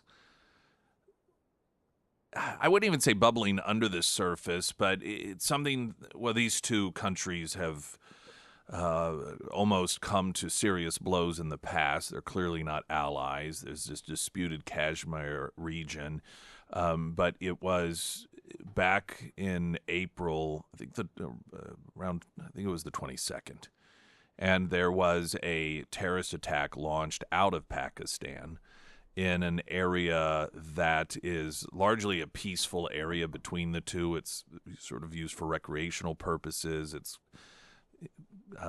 Phalagram, I believe, which means Little Switzerland, just because of the peaceful nature of it. And in fact, a couple of weeks ago, there was a video posted, and it was of someone that was doing a zip line in that area. And as people oftentimes do on zip lines, it was over a big park area, and he was filming himself with a selfie stick on the zip line. And the chilling thing was, in the video, while he's just filming himself, having a really good, he's smiling, enjoying it, below him, this terrorist attack is taking place, and people are being shot by gunmen, and he doesn't realize it until he's at the bottom of the zip line, and you can see he's trying to figure something's going. He recognizes, wait, something's going on here. It's such a surreal visual because you're seeing it in his real time, and and he has no idea this is going on below him, and so the juxtapositioning of somebody just really having a good time and enjoying himself in what is largely considered an extremely peaceful area, and yet right below him, this terrorist attack is taking place, and people are losing their lives. I think 20-some people may have lost their 28, somewhere around there. And so India has said that, hey, we pinpointed from where in Pakistan these attacks were launched, and they have fired some missiles over there. These are two countries that are nuclear powers, and not just one or two nuclear weapons. I mean, we're talking about a lot of nuclear weapons here. And for all of the talk and concerns about nuclear war, I think at least here in America, oftentimes we think about Russia or China or, I don't know, these more conventional settings, and we just sort of forget that these two neighboring countries have nuclear weapons, and they're escalating this battle between the two. And so it's been a weird development, almost in a vacuum, because for weeks now you have these two nuclear powers that are essentially saying, okay, this is a declaration of war, and escalating things. And I don't know, there just hasn't been a tremendous amount of focus on it. It just really seems as if last night, with the revelation that India had fired missiles into the areas that they say were specifically targeted, because these are the areas that these terrorists launched their attack out of Pakistan. Now, Pakistan is saying this is war, and we will retaliate. Now, what that means, time will tell. Is that just rhetorical? Again, something that could go either which way, but it's just been something that has been very serious and unfolding over the past couple of weeks, with not a whole heck of a lot of attention internationally paid to it, given the level at which we could be talking about potential nuclear war. I think most people think that won't happen, but I would argue that a significant number of the massive world events that changed the course of history were things that most people thought would never happen as well. That's usually what makes them so dramatic in nature and changing the trajectory of history, because they were unexpected.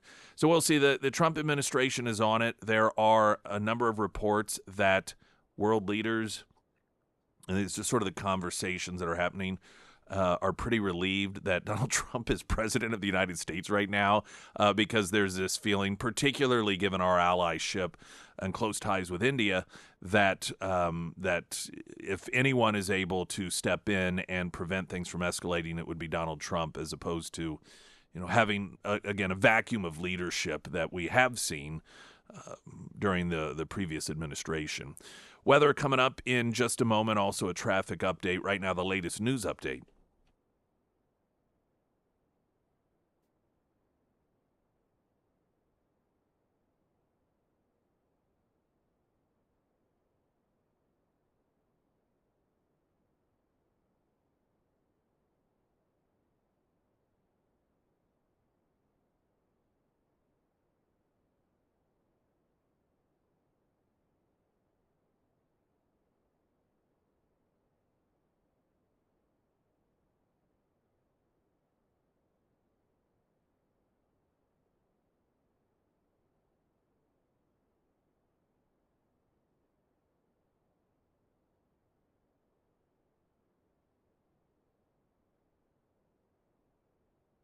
And the first alert forecast from Ozarks First meteorologist Tom Schmidt, sponsored by St. Clair the Ozarks Home Improvements. Today we'll see showers and thunderstorms throughout the day with a high near 65.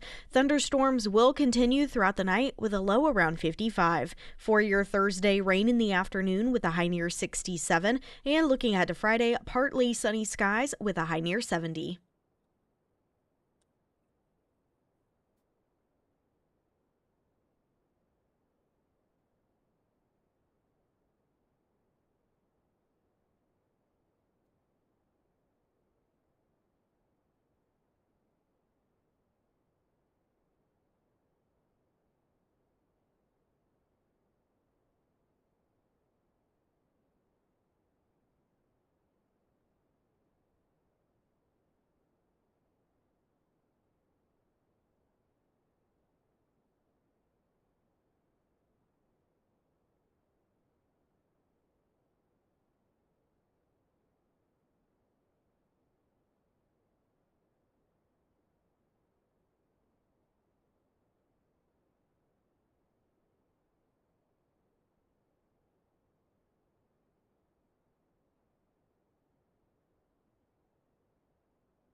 Representative James Comer is claiming that the Epstein files may have been destroyed, accusing the feds of a possible cover up. This Epstein deal is unique in that if nothing comes of it, I believe that it will lead a lot of people to believe that our government is so corrupt no one can fix it. There are signs of corruption, evidence of proof of corruption everywhere. But this is just such a no-brainer, if you will. There's no question as to whether or not something wrong was done. Everyone knows it. Everyone knows that there were high-profile people buying children or paying in order to rape children on Epstein's Island. That's why he went to prison. That's why his girlfriend sits in prison today. So this isn't, it's not a disputed fact that these horrific crimes, not just crimes in the United States, but crimes against humanity, that it occurred.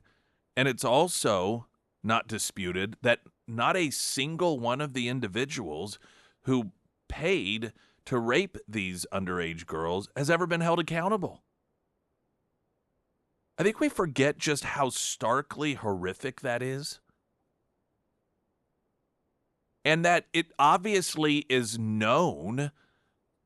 I mean, we know, because even the FBI admitted that the guy Epstein had the whole place bugged. There were video cameras everywhere, and those are materials that were gathered up by the FBI. Emails, communications. I don't know. Well, I'm sure in terms of the sheer volume of people and victims, I don't know that ever in this country there's been a case in which everyone recognizes that a massive number of these horrific crimes occurred and that there is a tremendous amount of evidence, including audio and videotape evidence, and not a single individual has been arrested, other than obviously, Epstein and Ghislaine, his girlfriend, who's still alive and sitting in prison today, or so we think. And it's because of that clear understanding a lot of Americans have wanted some accountability here. Now, the uncomfortable truth, of course, is that Democrats have not really been as part of the movement to call for justice, and we all know why. Because of the disproportionate number of Democrats that in all likelihood were paying to rape girls on this island. And so this is why there's no outrage from Democrats. There's no demand that people be held accountable, that all of that is coming from the Republican side of the aisle. And this is something that was pretty clear cut. We were all told, yes, this information, that list will be revealed. That's something that Trump said. That's something that Pam Bondi said was going to happen. And then there was that weird 24 hours where she went from Jesse Waters' show on Fox saying, oh, tomorrow's going to be a big day, to just all of a sudden nothing. And then, well, the field office in New York, the Southern District there, they've been hiding information. And so we're going to get that in the next couple of days. And then it's just been this radio silence, and it's left a lot of Americans trying to fill in what is going on here. There's some people who believe that Pam Bondi is part of the problem here, that she, for whatever reason, has decided to pull back on this and not do what it is that the administration promised to do. Then you have what is being said by James Comer here, and he just believes that probably much of it was already destroyed, which would make sense. Part of the reason to me it would potentially make sense that it would be destroyed is because for this to have played out the way that it did, it seems to me that you had people within the FBI that were covering it up, or they were keeping it secret. I mean, there was people made deliberate decisions within the Department of Justice and the FBI to not move forward on this stuff. Well, if there is no evidence, then it makes it much more difficult to scrutinize those individuals, right? I mean, if you have all of the evidence and you see, oh, here's a case file, here is agent so-and-so assigned to this case file. All right, well, let's get that individual in here and talk to him. Listen, here's all this evidence you had access to. Why did you not move forward? If none of that evidence still exists, it becomes very difficult to do that. There was a conversation with Benny Johnson saying, so they're just going to let the incriminating evidence sit there smoldering that can put them all in prison, to which Congressman Comer said they should. That's what they're supposed to do. But you and I have dealt with them, Benny. You've covered the deep state as well as anyone. They cover their tracks. It's just hard for me to believe they're going to leave incriminating evidence. If the government was involved, if the government wasn't involved, I don't think they would have any reason to protect Bill or Hillary Clinton. They're never going to be elected to anything else again. I don't think that they would have any reason to protect Bill Gates or anybody else. The concern I've always had about the Epstein file is, was the government involved? Did the government know? Was the government using Epstein and the videos to blackmail the most influential people around the world? If that is the case, then they knew there were victims of sex crime there, and they did nothing. That's the concern I have. If the government covers this up, I don't believe it's because of any love affair or affection for the Clinton family, just like I never believed they were hiding or covering up for the Bidens because they loved Joe Biden. It was because they hated Trump. They didn't want their agencies to be disrupted. The same thing with the Epstein file. I don't know this, but my concern is that the government may have known a lot more and may have been an active participant, maybe with the intentions of intelligence gathering, who knows?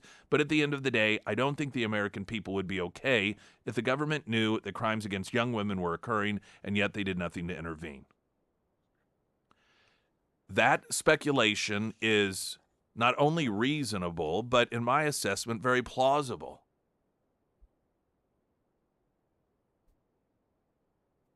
I don't know how any reasonable person could believe that the FBI or the Department of Justice, that they didn't. I mean, they have to have known.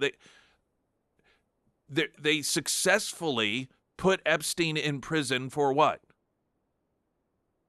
Selling underage girls to powerful people for rape.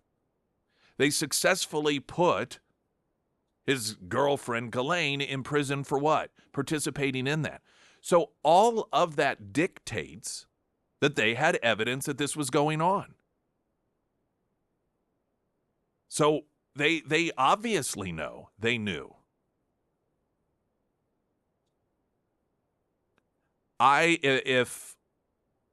we are forced to speculate because when there's a vacuum of information willfully, that's what we do. We try to, based off of common sense and human behavior and history of institutions, piece it all together and figure out what are some likely scenarios here.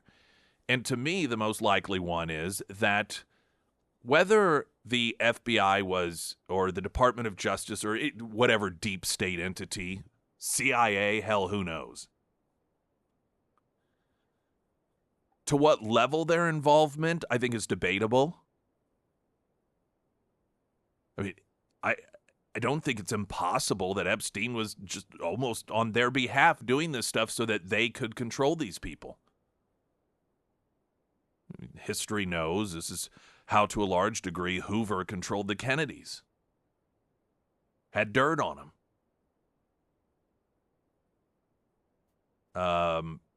These are institutions that went so far as to falsify evidence before FISA courts to spy on the Trump administration. These are institutions that used a dossier that was faked by some foreigner and paid for by the Hillary Clinton campaign. They used that in order to try to overthrow the Trump administration when they knew it wasn't real. Do we really believe that those institutions are above using somebody like Jeffrey Epstein in order to blackmail individuals that are elected officials? If anything, just for whatever funding they want so that they get to rule the world. They're in charge. I mean, those words of Chuck Schumer during Trump's first weeks during the first administration, in which he was on with Rachel Maddow, warning that the intelligence community can and will, if you come out against them, they will screw you over. And it just seems with situations like this and the recognition of how the intelligence agencies will screw you over if they want to, it just puts it all into this sort of focus. Now, it could also be that they just organically discovered, I mean, you think about it. You learn what Epstein's doing, you get all the evidence, and you're like, oh my gosh, look at these people. Have you seen these? Have you seen these tapes? Have you heard these audio tapes? Have you seen the people that are raping 15-year-old girls here? This is going to rock the world. Our lives may be in danger if we reveal this information. These are very, very powerful and influential people. Do we really want to go after them? Some of it could have been that. Some of it could have, been,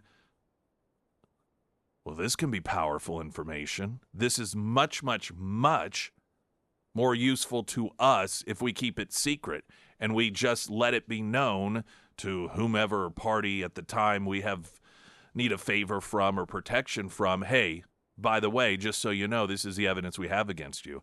I mean, to me at this point, it seems unreasonable to believe that there's any innocent explanation. Now, why is it that Kash Patel, that Bondi, that Trump, this long period of time between, yes, on day one, we're going to start releasing this stuff to where it's like, what is going on? What is that about? I mean, have they discovered that there are people that are like, well, we didn't know these people were going to be part of this. I don't know that we can release that. It'd be too much of a disruption to the institutions. Maybe one or two people, we just don't know. And what Comer is saying here is that he thinks, and it just makes sense, that the people within the FBI that knew about this and they were utilizing this information, whether it's blackmail purposes or otherwise, it makes sense that those people destroyed this evidence because that implicates them in doing something illegal. Maybe not the rape of these girls, but utilizing that in order to hold leverage over someone. And so, of course, they're going to destroy it because they don't want to get in trouble. But if that's the case, that clearly is something that the American people need to be told as well.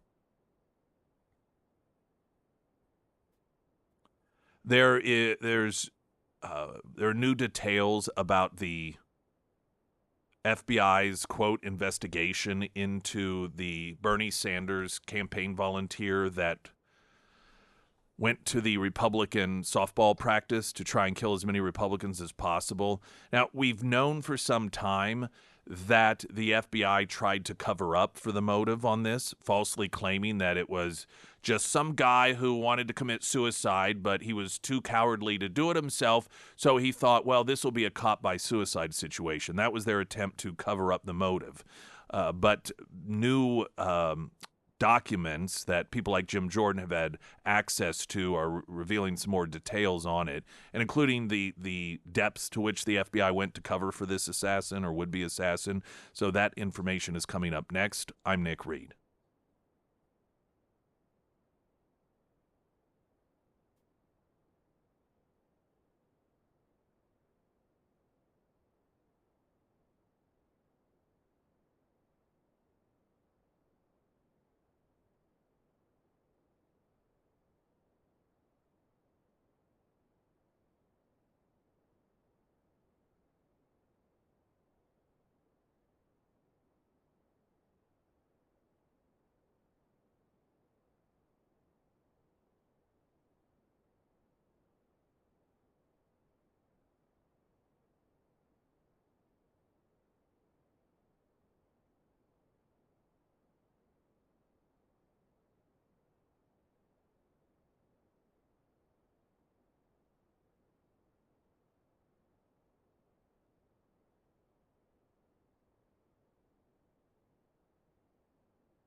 Now, I'm just going to flat up give you an example of, this may be a crude way to put it, how stupid some people can be.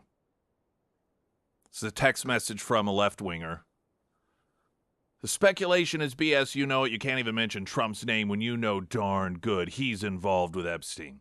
Now, this is what you have to believe. This is how stupid someone like this is. This is an FBI that knowingly used fake information in order to try and overthrow the Trump administration. Her attorney pled guilty to it, falsifying evidence before the FISA court. They raided Mar-a-Lago. They took pictures of altered evidence that said classified on these documents and posted them on social media. They have done everything that they could in order to prevent Trump from being president of the United States. They went so far as to start calling social media sites when they knew that the Hunter laptop story was going to come out to mislead them into believing that it was fake. Now, we're supposed to believe that an institution that has gone to those lengths in order to try to get Donald Trump have information about him and Epstein, but they decided not to use that. That is the level of stupidity that we oftentimes have to deal with in this country. Latest traffic update, I'm Nick Reed.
Springfield's Talk 1041, your first alert forecast from Ozarks First meteorologist Tom Schmidt, sponsored by Wolfpack Cleaners, your residential and commercial cleaning professionals.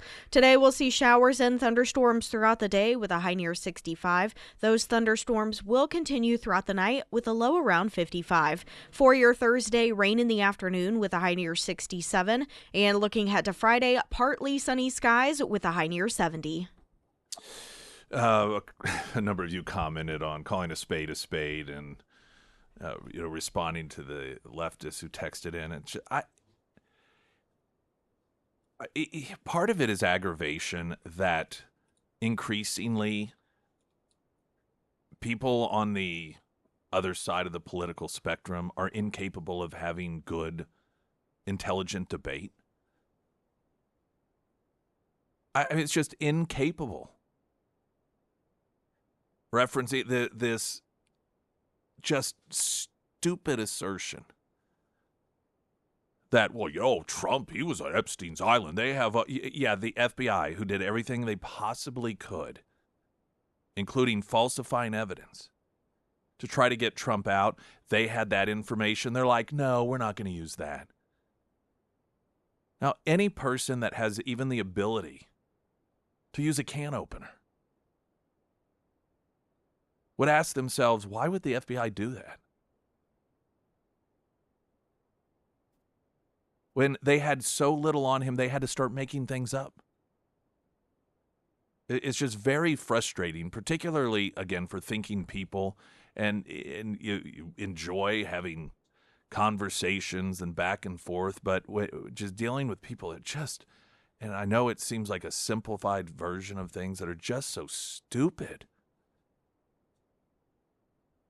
I mean, is there no one on the left that has the ability to just think? Just think.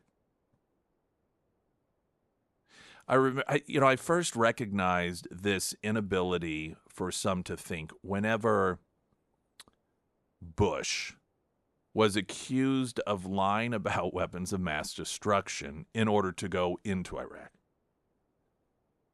Because my first thought was, if Bush and the administration knew that there were no weapons of mass destruction there, they knew that. They're like, we're going to lie and say there are. Well, then you would plant some there. Why did they not plant?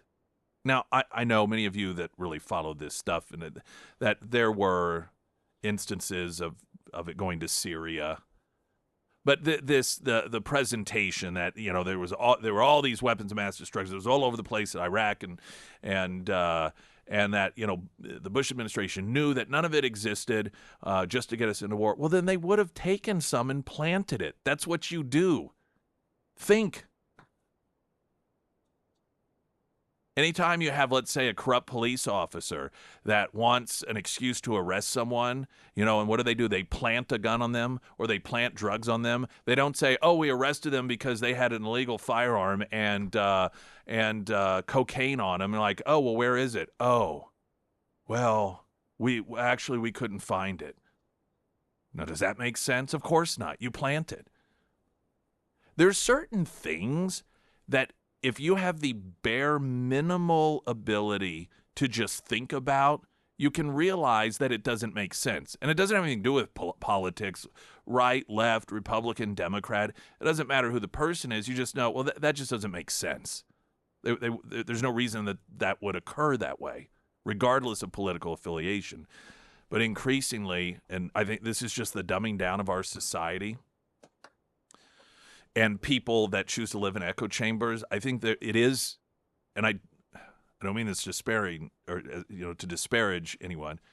It is it isn't mental illness, but a mental disability.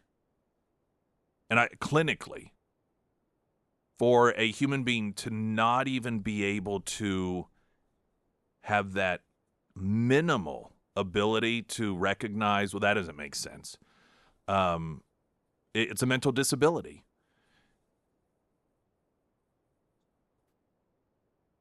There's a new stack of papers, if you will, the documents, a better term for it, that Jim Jordan and others have had access to regarding the FBI's cover-up of the motivation from the Democrat activists from the Bernie Sanders campaign that sought out to kill as many Republicans as possible. And we've known for some time that the FBI tried to portray this as not political at all in nature, that this was a guy who he was desperate to kill himself. He just couldn't bring himself to do it, so he thought this would be a good way to do it. Well, what we've learned from the documents, and Jim Jordan is speaking out on this, is that is the furthest thing from the truth. Now, it's being called a botching of the investigation. It wasn't botched. It was deliberately covered up. the motivation. The House Judiciary Committee, Intelligence Committee, and Intelligence Subcommittee on Oversight and Investigation released the scathing unclassified report on its findings Tuesday after combing through roughly 3,000 case file documents it was given last month on the attack that wounded 6, including current House Majority Leader Steve Scalise, and led to the death of gunman James T. Hodgkinson, who was a Bernie Sanders campaign volunteer. House Judiciary Chairman Jim Jordan chided on Tuesday morning, "This is the same FBI that can't tell us who planted the pipe bomb on January 6th, who can't tell us who leaked the Dobbs opinion, and who can't tell us who put cocaine in the White House." These are all excellent points. It's amazing that the demonstration of incompetence by the FBI always seems to benefit Democrats. Isn't that amazing? Jim Jordan said we shouldn't be surprised that they reached the wrong conclusion. They knew what the facts were. Shortly after the Democrat campaign volunteers' attack on a Republican practice session for the congressional baseball game in Alexandria, Virginia, the FBI wrote up an executive intelligence briefing concluding, he just wanted to kill himself. That's all that it was. Suicide by cop. 4 years later, in 2021, the FBI abruptly changed its determination without any new evidence, according to Tuesday's report, to conclude that Hodgkin's attack was actually motivated by domestic violent extremism. The report assessed the FBI then spent the next 4 years privately guarding the basis for its determinations by impeding congressional oversight. It was not until the FBI was investigating January 6 protesters and the application of congressional pressure that the FBI changed course. The FBI, the report learned, used false statements, manipulation of known facts, and biased and butchered analysis to support a narrative that Hodgkinson committed suicide by cop without any nexus to domestic terrorism. But congressional investigators have since found evidence that the Bureau concealed information from the public that would have undermined their initial suicide by cop conclusion. That suppressed evidence includes key details about a handwritten note found on the shooter that listed several Republicans as targets.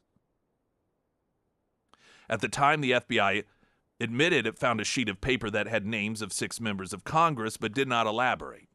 GOP lawmakers argued that the case file made clear the attack was a premeditated assassination attempt on Republican congressmen by a radical left-wing political extremist who was seeking to affect the conduct of our government. This guy had a hit list in his pocket, Jordan noted. Former FBI Director James Comey, former FBI Director Andrew McCabe, and former FBI Director Christopher Wray, they all knew it was domestic terrorism, but that did not fit their narrative. The report identified 3 major failures by the FBI: neglecting to even interview key shooting victims and witnesses, failing to establish a comprehensive timeline of events, and improperly classifying part of its case file on the shooting rampage. One of the witnesses that the Congressional Review faulted the Bureau for failing to interview said then Representative Mo Brooks of Alabama, who was both present for the shooting and on Hodgkinson's hit list, even fashioning a tourniquet out of his belt to help stop Scalise bleeding after the Louisianian took a bullet to the hip. U.S. Capitol Police would award Brooks a Medal of Merit for his bravery in the face of an active shooter. However, the FBI did not even interview him as part of the investigation. To defend its assessment that the shooter intended to die by suicide via law enforcement, the FBI pointed to what they called a goodbye letter that he sent in the mail and the fact that he gave away some of his possessions with notes to the effect of, "You may not see me again." Lawmakers faulted the Bureau for not considering context that helps differentiate between the shooter being a domestic terrorist, aware that he might die, as opposed to simply being suicidal. They also pointed to actions he took that may indicate he hoped to survive the firefight, such as searching for directions from Virginia back to his home in Belleville, Illinois, and texting his wife that he was returning home the night before the shooting.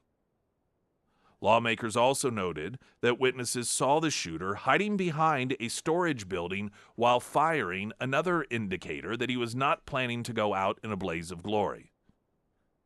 The report noted that regardless of whether the shooter intended to die that day, suicide is not mutually exclusive with domestic terrorism, and has been publicly recorded, as had been publicly reported not long after the attack.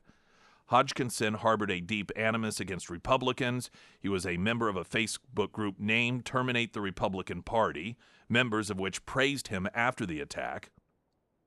The gunman writing, "I was getting older and wanted to make a statement in my life before the end." He wrote elsewhere, "A man realizes the political scene has changed drastically over the last 35 years and wants to show the people how to win back power of the people." And so, yet again, here is the FBI, in this instance, exposed as covering for a political assassin. And while they may want to play it off as, just incompetence, we're just very, very bad at our jobs, there's this amazing consistency that every time they are played off as just being Keystone cops who are really bad at their job, it's always covering for some left-wing nut job. It's always to the benefit of the Democrat Party. And at some point, you begin to recognize a pattern. Springfield's Talk 104.1. I'm Nick Reed.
Emily Johnson, House Theory Realty, buying a home, selling a home, questions about either one of those things. If you want somebody honest, it's going to be an advocate on your behalf. Emily Johnson, I've been telling you for years, and for good reason, not just my experience, which was a little less extensive than others have had. Sarah, for example, it took 2 years before they found a home, and the one who was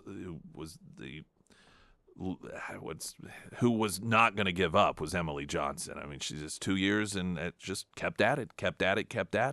And that's the level of service you get. So whether you just, maybe one day you're driving down the road and you see a house and you're thinking, oh man, that's on a nice piece of land. We're not really looking, but maybe that Emily Johnson is your gal, or you are in an absolute have to buy a new home situation. She's your gal. Maybe you got to sell.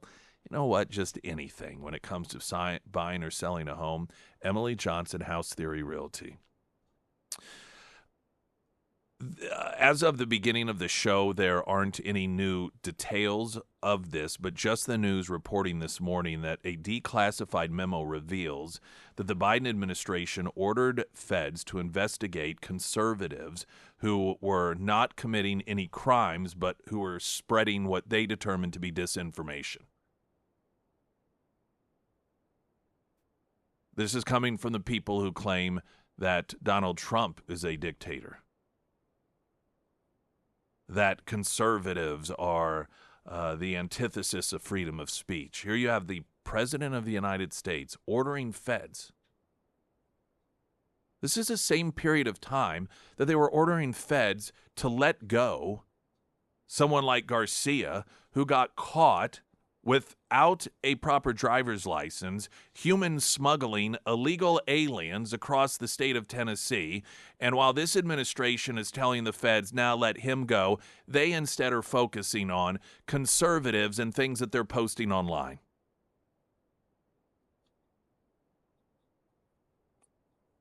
Per John Solomon of Just the News, a newly released memo from June 2021 shows the Biden administration authorized federal law enforcement to target Americans engaged in what Biden called, quote, concerning non-criminal behavior. They had to make it very clear. By the way, we're not asking you to investigate any actual crimes, but just, what are they doing? That's what we call a police state. When you have the person in charge ordering federal law enforcement to monitor political opposition for activities that do not include crime. That's a police state. And another example of projection. The left claiming that Donald Trump is a dictator, that Donald Trump is the one that's going to go after his political enemies, that Donald Trump is going... I mean, here we've got an admission. Like the Stasi being used against American citizens simply because they weren't Democrat voters. According to the declassified documents, Biden officials directed law enforcement to investigate individuals such as active duty service members, gun owners, and people that they deemed to be spreading disinformation. Now, this is a pattern that we have seen and that has been revealed over the last several years, whether it is the collusion or the harassment of big tech to censor information, regular media outlets as well. But this might be the first case in which there's actually been a memo that, by the way, apparently was classified, which meant they didn't want people to learn about it, but has been declassified, that shows a direct order from the administration to spy on Americans who aren't doing anything illegal at all other than not being tried and true Democrats that support Joe Biden. Just almost seems like the sort of thing that they claim Donald Trump would do.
Sarah Myers. Thank you. The Pyramid Roofing Company. More rain is scheduled to move through the listening area, and if you notice drips, leaks, yellowing on your ceiling, or just maybe your gutters are not keeping up, don't go with a random door knocker because they oftentimes don't have your best interest in mind. Make sure that you have someone that does have your best interest in mind, and that is Josh and his team over at the Pyramid Roofing Company. Now, the Pyramid team, they offer free roof inspections. They also offer discounts on new roof installs for our military and our first responders, and they also work through that insurance process with you without making you sign anything. So whether you need a whole new roof or maybe just a simple roof repair, schedule that free roof inspection with Josh. Now you can find all of the contact information for the Pyramid Roofing Company under the Sarah's Endorsements tab at ksgf.com. Trump announcing that he's declaring a national holiday in celebration of the end of World War I and the end of World War II. And so now the Democrats will have a reason to be against the ending of those wars.